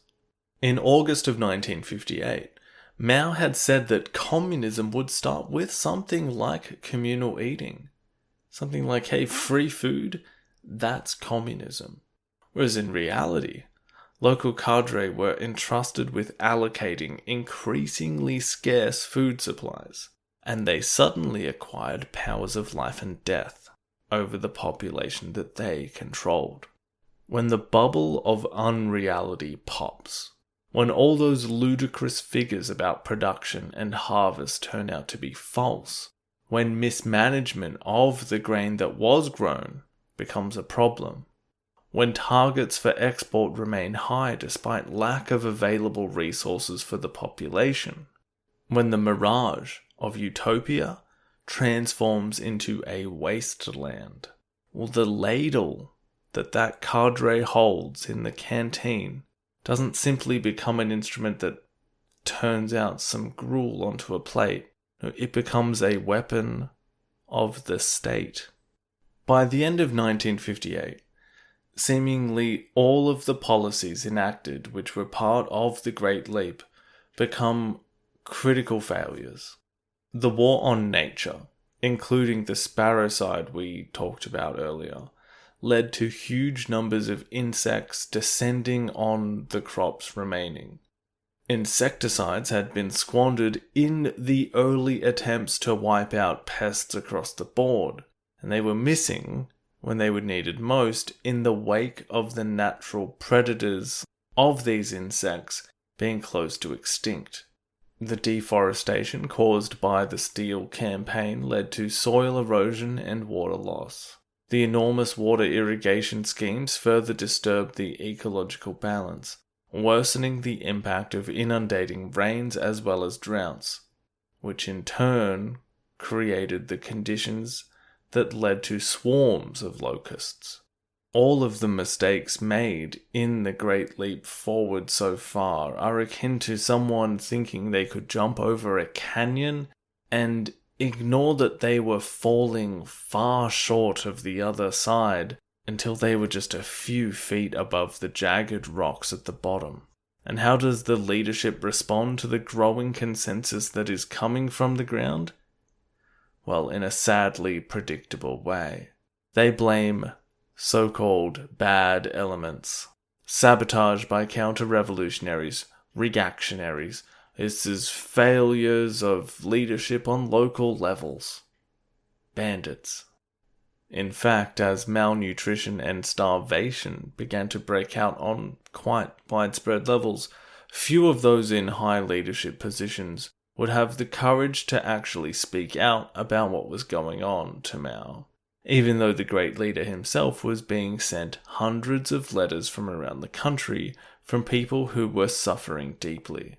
Because speaking out against the Great Leap could have the consequences of labeling you as some kind of dissenting deviationist, it took tremendous bravery to actually take the steps to criticize what was going on. One of the leaders who did this was the Minister of National Defense, a man named Peng Dehuai. Now, he heard numerous reports of the hardship of the countryside and took it upon himself to embark on a mission to investigate this for himself, see it firsthand. And what he saw shocked him. It was a lot different to what the state's propaganda would have had you believe. Starvation, cadre beating exhausted peasants, horrible communal eating halls, and these backyard furnaces wasting time and resources. In 1959, at a Central Committee meeting, Peng Dehuai actually compiled a 5-page letter to Mao that detailed what he had seen on this mission. Richard Baum paraphrases some of these findings as such, quote, he, Peng, noted that the habit of exaggeration had spread throughout the country in the summer of 1958, and that tremendous harm had been done when reports of unbelievable miracles were published in the party press. People had become dizzy with success, believing that communism was just around the corner. He went on to note that despite the masses' initial enthusiasm for the people's communes, many communal dining halls had been poorly run, the backyard steel furnaces had squandered material and financial resources, and in general, the Great Leap had been launched hastily, without a plan for achieving necessary balance. End quote. And that really sums things up pretty well, doesn't it? Fairly appraised, not overly critical, based on first-hand accounts and investigation.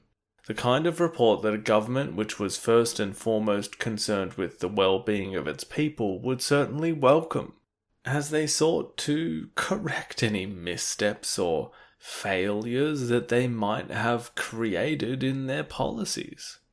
They might have said, "Hey, Peng, thank you for your hard work and going out there and making this report and bringing us back all this information. We're going to get right on top of this. I can't believe this is happening." Well, no, not quite. As you might have guessed, that was not the response from Mao and the leadership he had closely knit around him.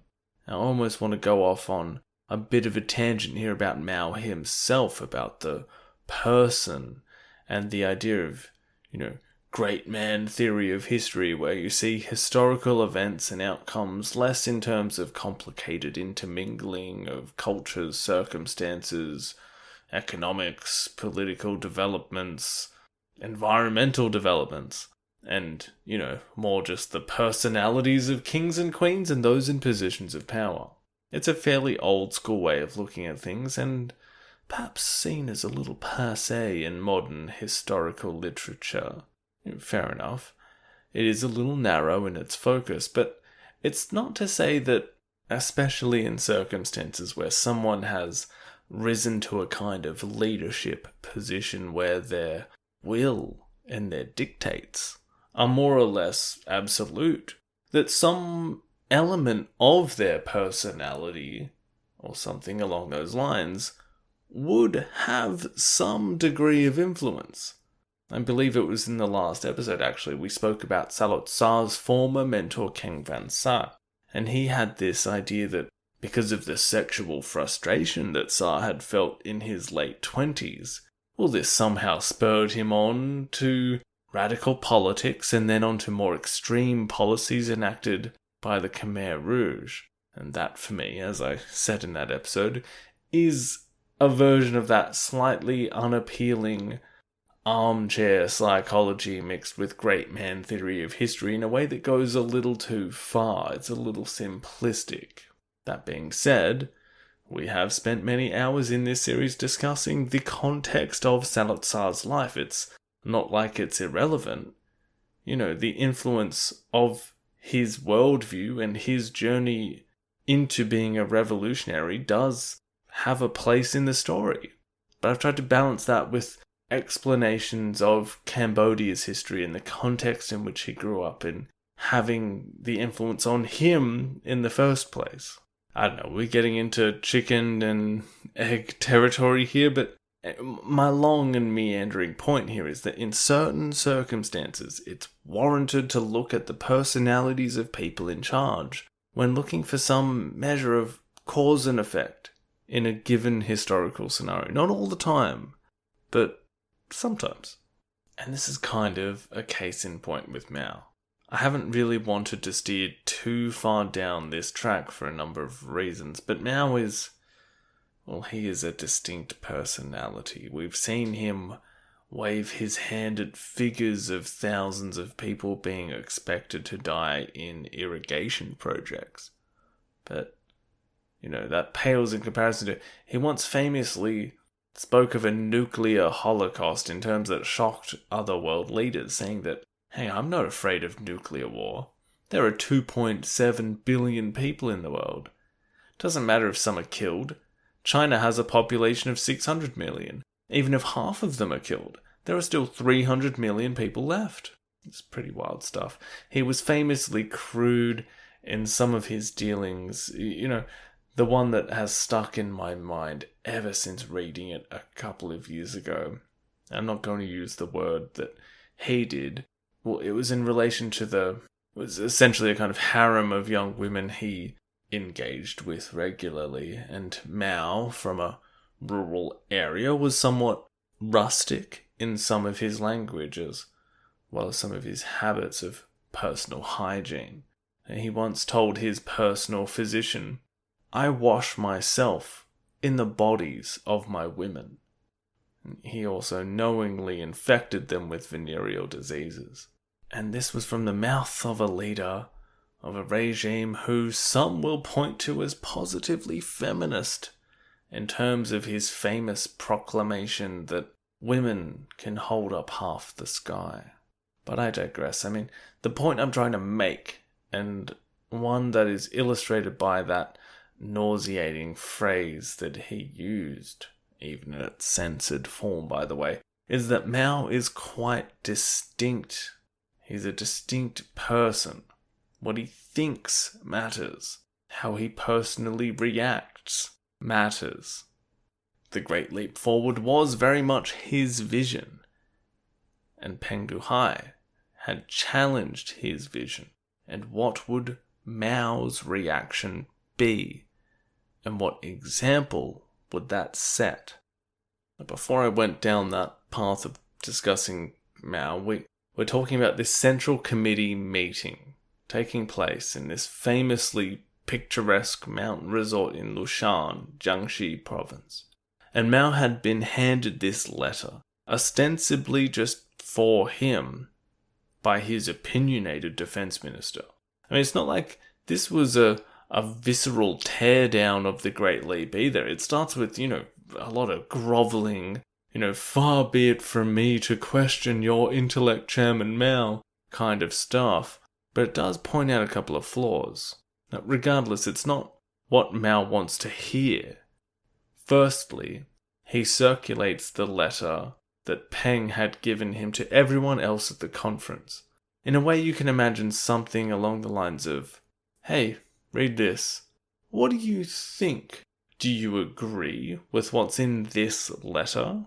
And naturally, if the boss man calls you into an office and asks you to read something that is highly critical of him, and then asks if you agree, well, you're not likely to side with the unseen person who wrote the letter, are you?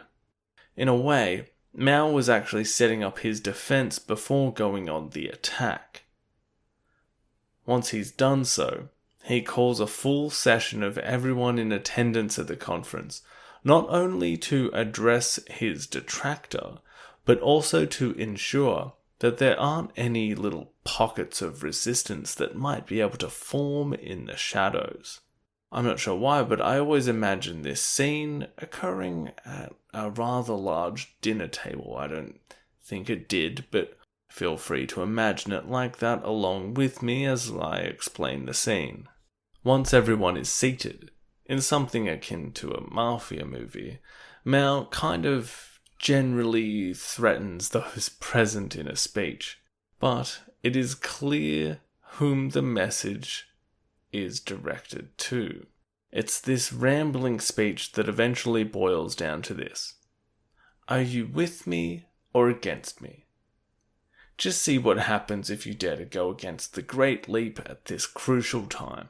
And he pauses for effect at several points before several top generals start shouting his praise and pledging their allegiance. Peng Dehuai is apparently quite brave, but also famously short-tempered. And after this public humiliation amongst the top leaders of the People's Republic of China, knowing that he had in fact sugar-coated his report to Mao, with all kinds of skirting around blame and the true scale of famine and disaster remaining fairly under wraps, well, At this humiliation from the leader, he loses it. He yells at Mao, "You are a dictator. You are like Stalin in his latest years."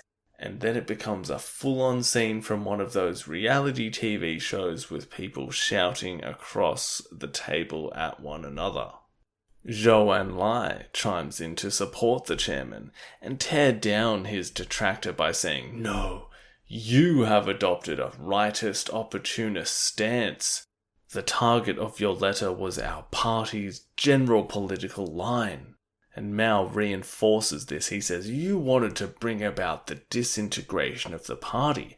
You have a plan, you have an organization, you have made preparations. You have attacked our correct line from a rightist standpoint." And then he goes on a fairly expletive-laden tirade involving accusations of sexual relations with people's mothers. Peng, finally defeated, says, "If you all think this way, it's very difficult for me to see anything. But you need not worry, I won't commit suicide. I'll never be a counter-revolutionary. I can still go out and work in the fields." A few days later, the Central Committee passes an official resolution condemning Peng Dehuai, accusing him of heading a right opportunist anti-party clique, of making vicious attacks on Mao, and focusing on transient and partial shortcomings in order to paint a pitch-black picture of the present situation. Peng was stripped of his post and put under house arrest. Sadly, in an effort to prove that the former Minister of Defense was incorrect, the Great Leap Forward was doubled down upon. Cadre, having seen what dissenting would do, were now going to exaggerate their support for the Great Leap Forward. Targets were ratcheted back up again. The population was forced to surrender more and more of their meager harvest to the state. Mao insisted that China repay its debt to Moscow ahead of schedule, and even more material was squeezed out of an already diminished supply. Local officials would need to become even more coercive to meet delivery quotas, the results of which we will visit in a moment. The 1959 harvest was the worst for several years. The government announced that 270 million tons had been gathered in, rather than the true figure, not disclosed until 20 years later, which was 170 million tons. Authorities blamed exceptional weather, but Chinese meteorologists later confirmed that conditions were not that different from normal. And in 1959, the 10th anniversary of the People's Republic, hundreds of millions would go hungry. And one of the worst man-made disasters of all time would truly take hold. But for the leadership, the blame for this will not lay on their shoulders, but rather on the people starving, because the only reason that things could be going wrong was the willful sabotage of the Great Leap Forward. In the efforts to reinvigorate an already failing Great Leap Forward, a cascading wave of starvation, fear, coercion, overwork, and sorrow engulfed the People's Republic. I've struggled at times to consolidate this vast wave of misery into a format suitable for a podcast. I've spent most of this episode setting up this period of the Great Leap Forward, the period from 1959 to 1961. And I think it may be necessary for me to simply begin telling stories about how people died, without going into the quibbling on numbers too much. We are, at least, talking about tens of millions of people. In terms of populations, I mean, I live in Australia and we are talking about at least the entire modern day population of Australia. At least 25 million people dying in barely more than just a few years. And that's the conservative estimate. Indeed, it could be closer to double that number. I'm going to discuss this staggering death toll with a few points to make. The first is to relate that this was not a famine in the sense that it was the cause of some natural disaster and more or less an act of God. The sinking of the Titanic was one of the first industrial disasters mankind faced, and it involved a natural phenomena, an iceberg. But it wasn't really the iceberg's fault. Likewise, the famine in China was a result of the Great Leap Forward, which was a policy designed and enacted by a regime. Another point that I would like to emphasize is that while the vast majority of these deaths will be related to starvation, that starvation itself is part of the death toll. When we are talking about the mass death in Cambodia under the Khmer Rouge, which is in the region of 2 million people, at least half of those deaths were the result of state-sponsored violence. The other deaths were due to disease, overwork, famine. But we are still very much counting the deaths that occurred from starvation in the same space as the murders that the Khmer Rouge committed. And perhaps that will become clearer as we go on. Now, the third point is related to the second in that while we may generally consider the mass death that occurred during the Great Leap Forward as a result of famine, disease, imprisonment, and overwork, was not to say there wasn't a great deal of those who perished as a result of violence at the hands of the state. Frank Dikötter suggests that a figure as high as 2.5 million were beaten or tortured to death during the Great Leap. With those points in mind, I will start this story with the tale of a young girl named Ding Qiao.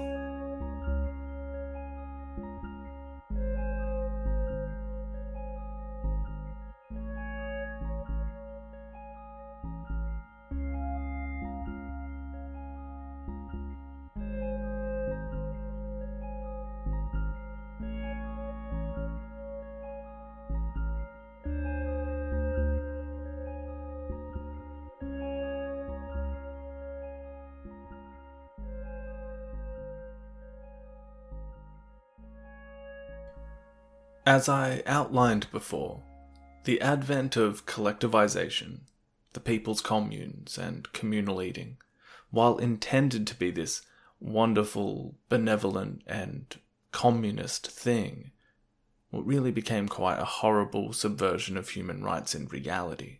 When parents were too busy working in fields or in backyard steel furnaces, children necessarily became the family's way of retrieving the allocated ration from the communal canteen. Imagine a child as young as 4, sent to walk sometimes a considerable distance, perhaps kilometers, to then have to wait in line with adults, jostle for space, and carry back this meagre food to their family. Frank Dikötter states that many alive today who lived through this carry guilt for having let their families down in one way or another, as they engaged in this role. One of these people was the aforementioned Ding Qiao, who was 8 years old when she had to take care of her entire family of 6. Her father was sick, her mother had kidney stones and injuries relating to her bound feet. Both could not work and therefore deemed more or less useless by the state. Every day the 8-year-old girl queued in the canteen for more than an hour, all the while being bullied by adults hungry enough to do so.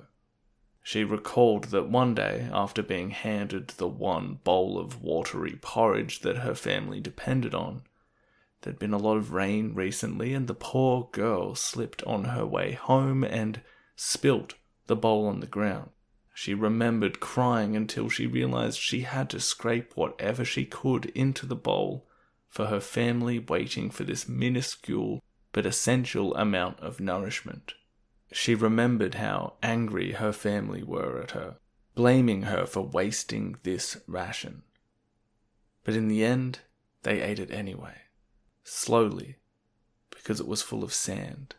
I realize that this story is, well, going to pale in comparison to what we will get into, but I include it particularly at the start as a way of addressing this insidious and quite tragic element that accompanies any kind of government policy that so deeply affects the bonds of family and inflicts a kind of trauma upon children. I'm not saying that it's unique to this regime, or indeed just to communist or totalitarian regimes, but as we expand on this story, and then eventually into the crimes of the Khmer Rouge in later episodes, I just feel that the role of children is such a terrible one. And Ding Kea's story, while in and of itself merely sad but not completely tragic, well, that's what I mean. It's just a beginning, if you will. For instance, Ai Long, a 13-year-old boy who looked after the ducks in Guangdong, he was caught digging up roots for food. He was forced to assume the aeroplane position covered in excrement and had bamboo inserted under his nails. The beatings he received were so bad that he suffered crippling physical effects for life. In the same province, a local cadre beat to death an 8-year-old boy who had stolen a handful of rice. In Hunan province, 12-year-old Tan Kung King was drowned in a pond for having stolen food from the canteen. These examples are given in Frank Dicotta's book, and he then goes on to describe another event in the same village, where for the crime of stealing, again, a handful of rice, the local cadre forced the father of this boy to bury him alive. The father himself died of grief just a few days later. Now, I'll apologize if necessary to some of the listeners, if you are listening, that might be quite adverse to hearing these kinds of tragic stories that are particular to children, so I won't spend too much more time doing so in this episode, except for perhaps one more, which I found very sad in my research. It involved a woman named Gu Hongsheng, who was on her own with 3 children. She was refused absence of work to take one of her children, a 5-year-old, to the hospital. She went anyway. The journey there and back took 10 days, a period in which the 5-year-old had died, despite arriving at the hospital. When she returned, she realized that her 2 remaining children had been ignored by the rest of the village as a kind of reprisal led by the cadre in charge as a punishment for her disobeying their orders. I'll spare you the description of the children as she returned, but suffice to say that they both died soon after she came back. A local cadre would then loudly bang on her door in the days and weeks afterwards, reminding her or denouncing her as a shirker from work. Dakota states that she soon lost her mind as a result. In these examples, we see the interplay of the state, the policies they are enacting, the political energy that members of the party are harnessing to mete out punishments on behalf of the party, the violence, the killings. We see the breakdown of family bonds and the harsh treatment of children. The overarching theme being that work was the primary commodity. You were not much more than a number, and coercing you by whatever means necessary was okay as long as it served the state, even if that meant killing children. In any case, how do we explain this violence, though, this use of terror as coercion? Well, we touched on this earlier in the episode in our brief discussion of some of the tenets of Maoism itself, and some of the context of the Chinese Revolution generally. What I would point to as a potential explanation for this use of violence, this image of flogging an already dead horse comes to mind. It's the general militarization of the revolution itself. The revolution came out of a violent civil war, indeed decades of war. So the party itself was used to this kind of violence as a means of achieving its revolutionary aims. There's also the way that this militarization stretched itself into non-military modes. We spoke about a war on nature, the way that the population of China had generally been conscripted into a kind of regiment, even though the army was not aimed specifically at military conquest or defense. It was just a means of achieving their domestic political aims. Everyone was part of this Chinese army that was part of the revolutionary Maoist spirit to achieve communism quicker than everyone else. The Great Leap Forward relied on everyone being a soldier for that revolution. As Frank Dicotta says, quote, "The one-party state under Mao did not concentrate all its resources on the extermination of specific groups of people, with the exception, of course, of counter-revolutionary saboteurs, spies, and enemies of the people. Political categories vague enough potentially to include anybody and everybody. But Mao did throw the country into the Great Leap Forward, extending the military structure of the party to all of society.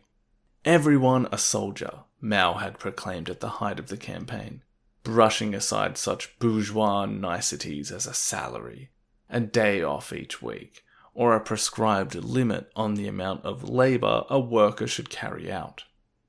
End quote.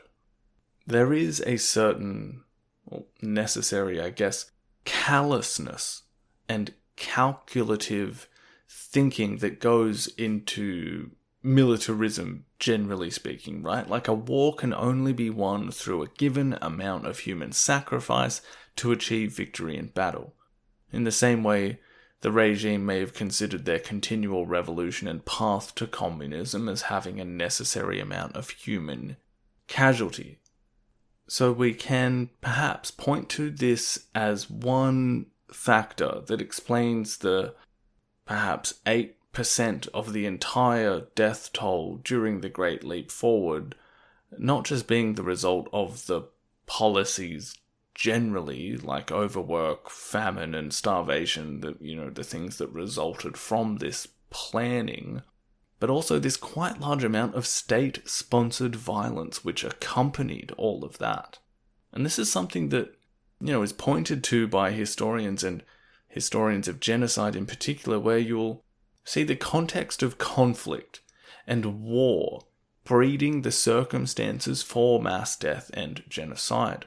For instance, so far in the series, we've seen in the French Revolution that the conflict there brought with it a familiarity with violence, and then that familiarity, in turn, became part of how the people were treated generally, and citizens became targets, enemies of the revolution. We haven't spoken about it much, but historians of genocide will often look at World War I, and during that war, we have one of the first genocides occurring in Armenia. Now, the violence against the people in the Soviet Revolution following the conclusion of the First World War. Another example, the Holocaust obviously springs to mind during the Second World War. Eventually, too, Cambodia will certainly confirm this recurring theme of generalized war becoming a breeding ground for massive state-sponsored killing, sometimes of their own people. China, in this instance, continues this. Although they were not at war during the Great Leap Forward, there were wars abroad, but we're still definitely looking at this highly militarized mode of society, at least after the outcome of their long civil war. So, forcing a father to bury his son alive, or punishing a mother for abandoning her post, by trying to take her son to the hospital, letting her 2 children die from neglect, that's just the equivalent of sending deserters to the firing squad, or treating other perceived counter-revolutionaries as prisoners of war. But as pointed out, this percentage of those meeting violent ends as enormous as it is still far outnumbered by those succumbing to the effects of starvation. Now, we've seen how the cadre at the collective canteen could use the ladle as a weapon too. And you have these terrible stories of those people being deprived of food long enough that they must begin eating their children's portion of a ration, for instance, causing that child to die as a result. Or indeed, abandoning children or the elderly as a means of self-preservation in the face of a lack of food, rather than through violent coercion. But starvation is the biggest killer. The basic result of these policies that plunge huge parts of China into famine. But what exactly is starvation? Well, essentially, the function of food intake is for your body to convert that into glucose in order to use that as energy for your vital organs and muscles. When that intake is severely lessened or stops altogether, the body attempts to maintain blood sugar levels by producing glycogen in the liver and breaking down stored fats and proteins. The liver can only do this for a few hours before the fatty acids from other parts of the body are used for this energy intake. After a period of weeks in this phase, the body will turn completely to your stored fats. The body tries to keep its most important organ functioning for as long as possible, the brain. And this is eventually done at the cost of muscles and other organs in the third phase of starvation, when fat stores are gone and the body turns to stored protein for energy. Well, that means the muscles are broken down and their proteins are converted into glucose as well. Your hair loses colour, the skin can begin flaking off, you'll suffer from edema, which is a kind of swelling due to fluids leaking out of blood vessels. This will give you that distended belly, which is so often associated with shocking photos of starvation. The rib cage becomes incredibly pronounced. Swelling around the knees can make walking incredibly painful, and eyes begin to bulge and stare vacantly. Your arms and legs become like twigs as your heart works harder, as it's required to keep pumping blood around an increasingly declining body weight. Eventually, curling up to conserve energy and drifting away from consciousness as your organs become so damaged that they fail, including your heart. Some kind of cardiac arrest will ultimately claim the starving person's life. Your body really does just sort of end up eating itself. Now, obviously, there are factors which influence this process. Children and the elderly with less fat will be affected much quicker, for instance. And the timing in which this takes place will also be influenced by just how much energy you are expending, and if you have any kind of calorie intake whatsoever. For this reason, you will often hear stories of people looking for sustenance in things that they wouldn't normally consider food. Leaves, bark, roots, etc. Which leads me to one of the most horrifying stories I encountered in my research for this episode. And I might as well quote directly and at length from Frank Ducotter's Mao's Great Famine, the place where I initially read it, as he does quite a fantastic job at conveying this terrible scene, and perhaps better than what I would be able to approximate. So, quote, "When nothing else was left, people turned to a soft mud called Guanyin soil, named after the goddess of mercy. A work team sent by Li Jingquan was taken aback by what they saw in Qishan County in Sichuan.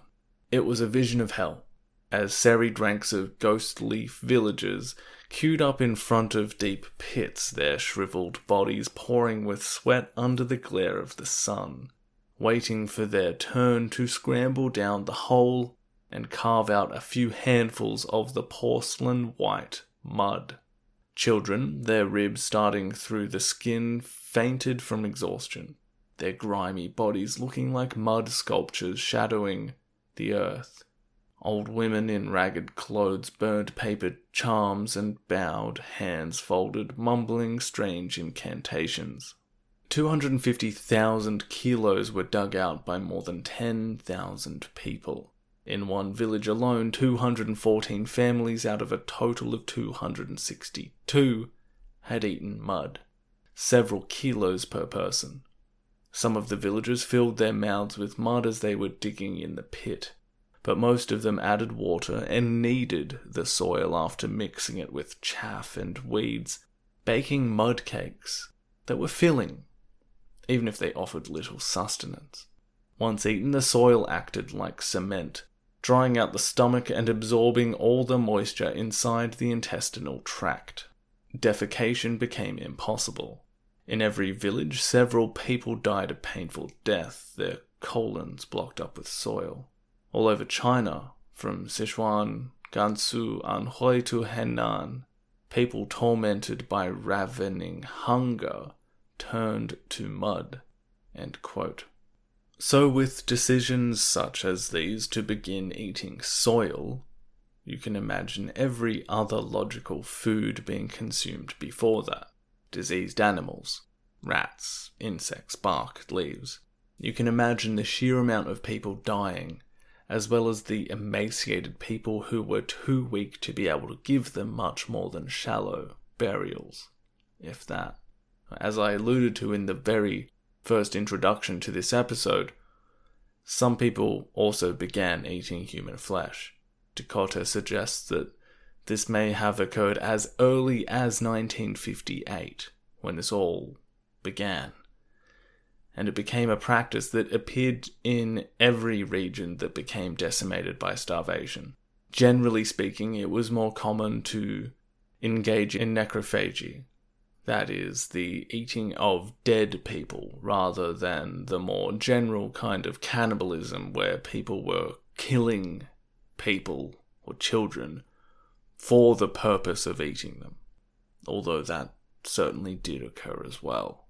Dakota describes one instance that highlights a kind of black market for human flesh that grew out of these extreme circumstances. A farmer had bartered a pair of shoes for a kilo of meat and found that it contained a human nose and several ears. Reports of this kind of activity were quite taboo, and those that did reach those in leadership positions would sometimes dismiss these incidents as, again, the work of counter-revolutionaries. They were just seeking to tarnish the reputation of the party in the Great Leap Forward by spreading these nasty rumours. Quite eloquently, Dakota points out that necrophagy, in this instance, should really be thought of along the lines of scavenging. In this case, those that were forced into these decisions, well, they had already extended what they were willing to scavenge far and wide, and eventually it reached the point of deceased human flesh. And in any case, the circumstances in which they were forced down that path are surely more degrading to the humans having to exhume and eat dead bodies, rather than degrading to the bodies themselves. We can only feel sorry for them. Now, I feel that some combination of the death toll itself, again, somewhere in excess of perhaps 30 million, up to 50, perhaps 45 is the number we're going to use here. Some combination of that number of people dying, as well as some of the stories I've shared here, the, mistreatment of an entire country of people to the point that some of them were forced into cannibalism.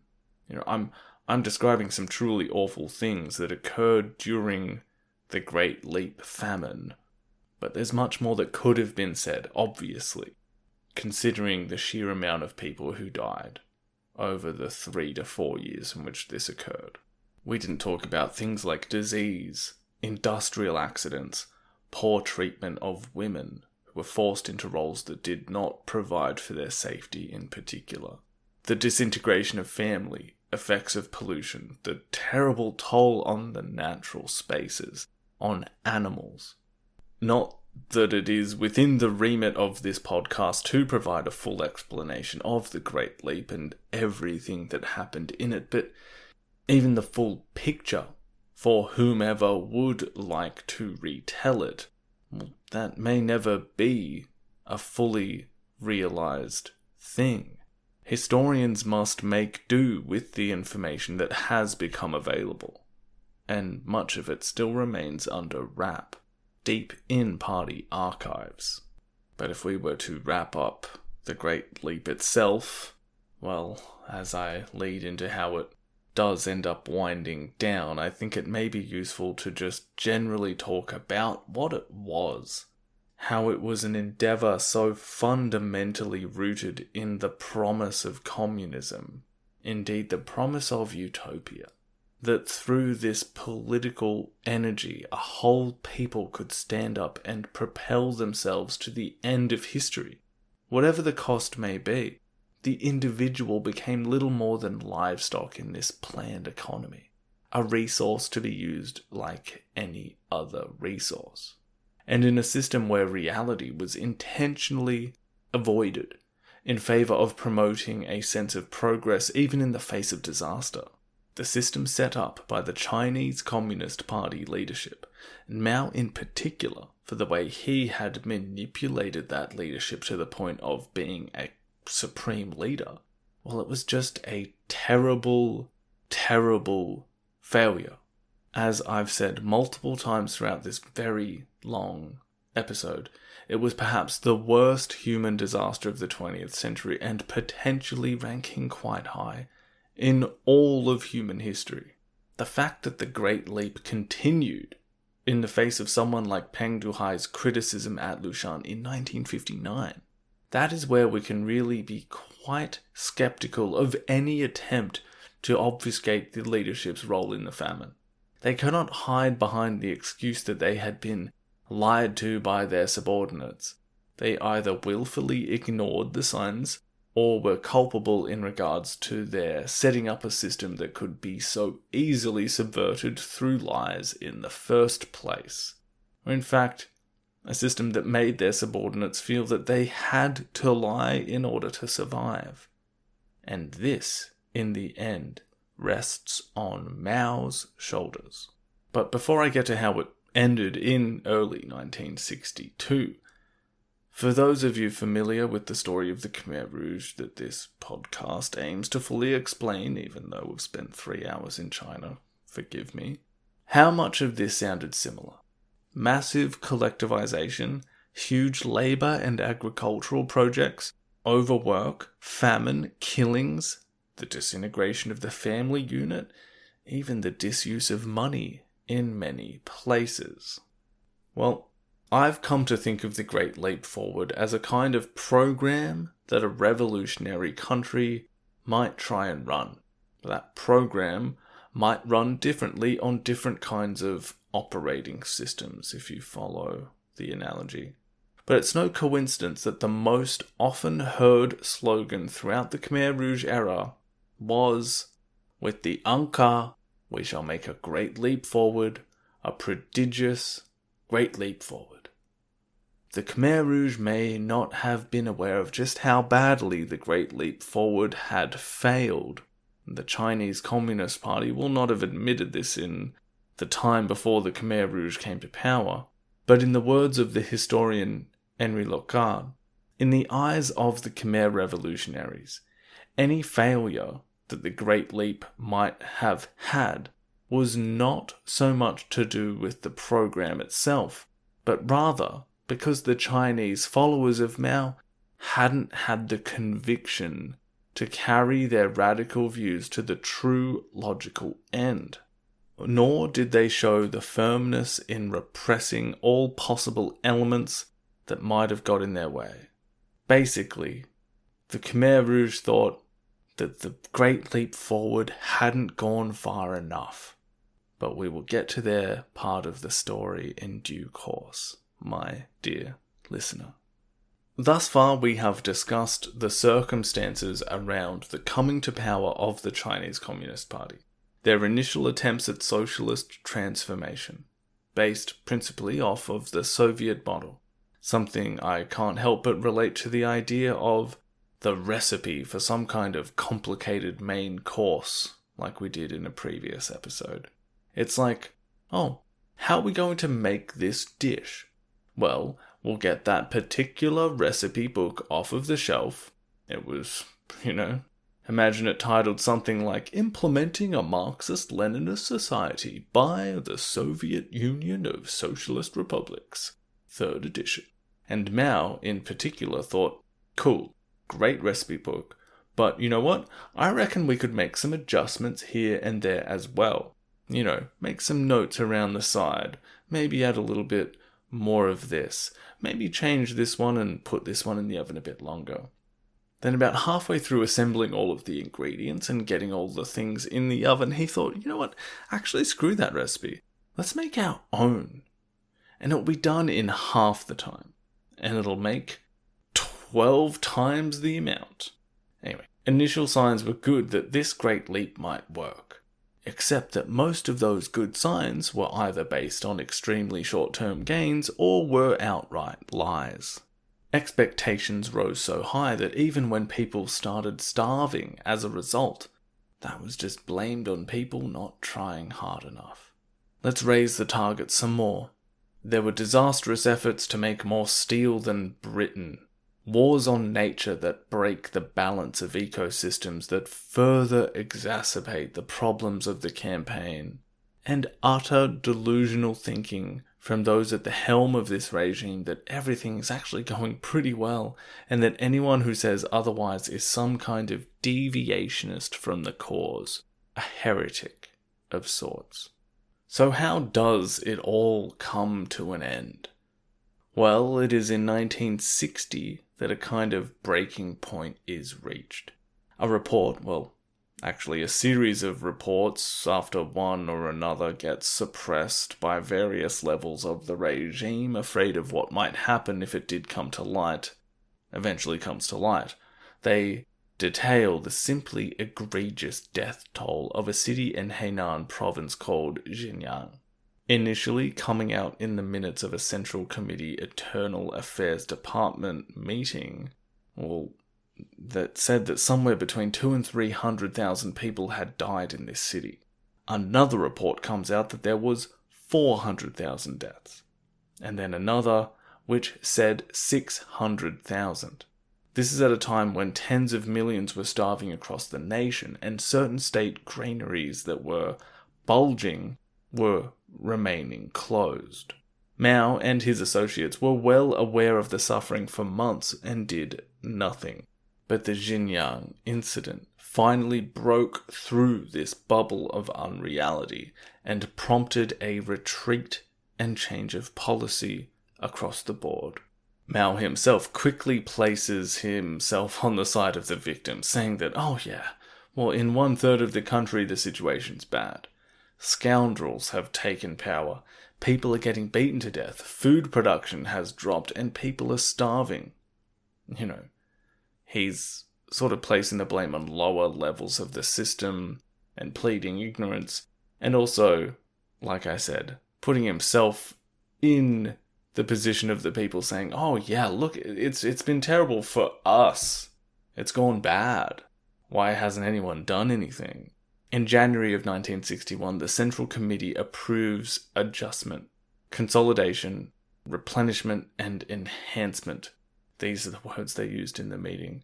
Some sort of, it's like business jargon, meaning essentially that they were abandoning the Great Leap Forward. Relief grain is sent to the worst affected areas. These massive collectives of people, the people's communes, were subdivided into smaller, more manageable, more humane units. The backyard steel program was ended. Family ownership of small garden plots, as well as domestic animals, was reintroduced. Rural markets were allowed to open, and families could again supplement their income with other occupations. By 1962, economic recovery began to creep back as the most dehumanizing aspects of the Great Leap were rescinded. And what of the Great Leader? Well, as Philip Short eloquently writes, quote, As Mao contemplated the ruins that his delusions had brought about, he began gloomily to implement his long-delayed promise to retire to the so-called Second Front. The Great Leap had ended in an apocalyptic failure. His grandiose dream of universal plenty had metamorphosed into an epic of pure horror. End quote. I wish that we could say that was the end of the suffering that Mao would, to some extent, be responsible for, as it will not just be his legacy in the form of Maoism that will have a role to play in other violent conflicts around the globe during the Cold War, but in China itself he still will return in quite violent fashion with the Cultural Revolution by the end of the 1960s. And don't worry, my dear listener, we will briefly explain that in due course. We won't devote a whole episode to it, mind you.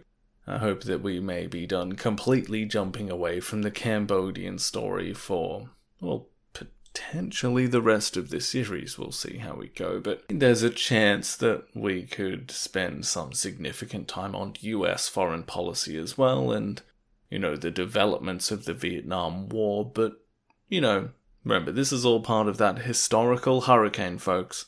Anyway, I wanted to round out this particular episode by just fully fledging out the beginnings of the Sino-Soviet split, because, again, it's hard to stress just how important this is. China is important, Maoism is important, the Great Leap Forward is very important, and the Sino-Soviet split is incredibly important to the story of the Khmer Rouge. But I'm calling it the Sino-Soviet split.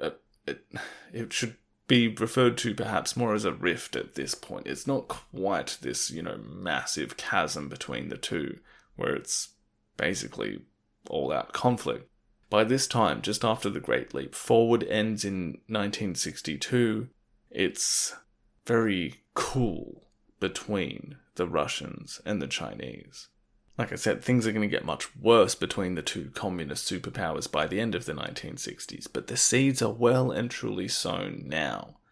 So I want to make clear what we are talking about, because it's one of the most important aspects of the Cold War.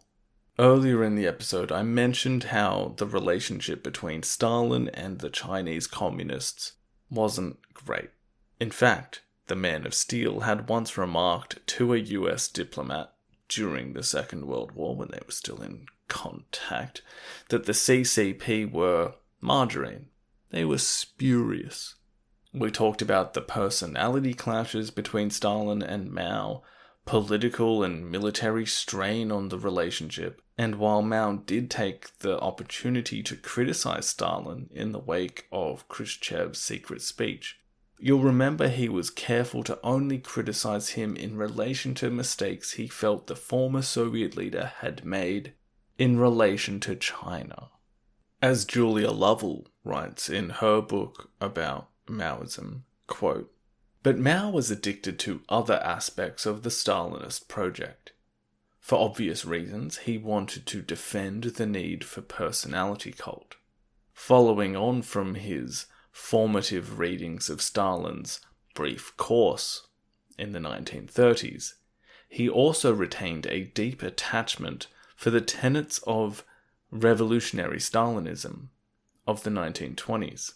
The belief that the population, especially the rural population, could be hectored and, where necessary, terrorized in generating the agrarian surpluses necessary to fund rapid industrial and, above all, military development." End quote. And it wasn't just, these core beliefs that could be gleaned from Stalin that Mao also felt needed protecting from Khrushchev's dismantling of some aspects of the Soviet system. Mao also felt that wider policy aims of the new Soviet leader, things like de-escalating the worldwide conflict with the US and other capitalist countries, this, peaceful coexistence, as opposed to, inevitable violent clash between socialist and capitalist societies. Mao deemed all of that as revisionist. That the break with Stalin was some kind of revisionism of the path as it had been laid out by the earlier communist prophets. Now, I really want to emphasize that because this label, revisionist, it will become such a part of the vernacular during the Cold War that it's kind of important to have a handle on. And again, my mind straight away goes to this place of seeing it, this word in these quasi-religious terms, like saying someone is an apostate, a heretic, a non-believer. It's like blasphemy, being a revisionist. Mao begins to see the Soviets as deviating from the path toward communism, and starts to place himself and the Chinese movement as the ideological head of the worldwide socialist cause. His slogan of continuous revolution was designed to distinguish what the Chinese were doing from the Soviets, implying that they had stalled and were going backward. He emphasized that all that was important in attaining communism was communist spirit. It had nothing to do with the material and economic reality of the country in question, something that the Khmer Rouge will be particularly drawn toward. Khrushchev and Mao will have a particularly fraught relationship, even when the new Soviet leader had initially tried to be so welcoming and beneficial to the Chinese. There's an often recalled example of Mao literally flexing on the Soviet leader as they met in China to discuss important matters. Mao was a famed swimmer. Khrushchev was anything but. Now, Mao makes the Soviet leader conduct the meeting in a swimming pool as he literally swims laps around him, while Khrushchev tries not to swallow too much water as he has inflatable floating armbands on like a 5-year-old. The intransigence of Mao was not confined to the swimming pool, however. On the international stage as well, the Chinese leader would denounce Soviet imperialism, stoke conflicts with India and the US that caused the Soviets a lot of problems. Again, recall that quote from Mao about half the world dying in a nuclear holocaust, and that kind of being okay because there would still be enough Chinese communists to repopulate the earth. That kind of attitude on the international stage is wild. All of this doesn't go unnoticed, and eventually, in response, all of the thousands of Soviet advisors that had been sent to China as part of Khrushchev's initial attempts to help the new People's Republic stand up, they're recalled at once in July 1960. And as you'll recall, that's kind of smack bang in the middle of the Great Leap. This is a big moment in the Sino-Soviet split, like the official point where it became at least an official rift. Not only did the Soviet advisors leave, but you can bet that Khrushchev also reneged on giving the Chinese an atom bomb as he had originally pledged. And this all didn't go unnoticed, and it had effects that would also take their toll on the Great Leap itself. Like, the Chinese kind of had this attitude once the advisors were recalled and the atom bomb kept. The Chinese leadership, particularly under Mao, was saying, "You think we need your help anymore? That debt we owe you? We're going to pay that back in no time. It's nothing. And hey, you know what, the rest of the world, if you need anything, you need food, money, you come to us. If you need. We're doing super duper well over here." The Sino-Soviet split, even at this early point, has an impact, as I said, on the Great Leap. As I mentioned before, that whole ramping up of the Great Leap forward, keeping exports really super high, requisitioning all grain available, that was in part done to pay off debts quicker than originally planned, as well as picking up this mantle of being the world's food bank. All of this is kind of done to ingratiate the People's Republic to the world as the new head of the socialist movement, even though things were going so badly behind the scenes. It's something like an ideological pissing match, and it causes the Chinese people a lot of problems. But at this stage, this rift, this split between the Soviets and the Chinese, it's more about, name calling. It's all talk. But it will lead to historical circumstances that both exacerbate parts of the Cold War, as well as arguably lead to its conclusion. But importantly, the Cold War had kind of grown this new appendage, this new kind of path that movements around the globe might look to take.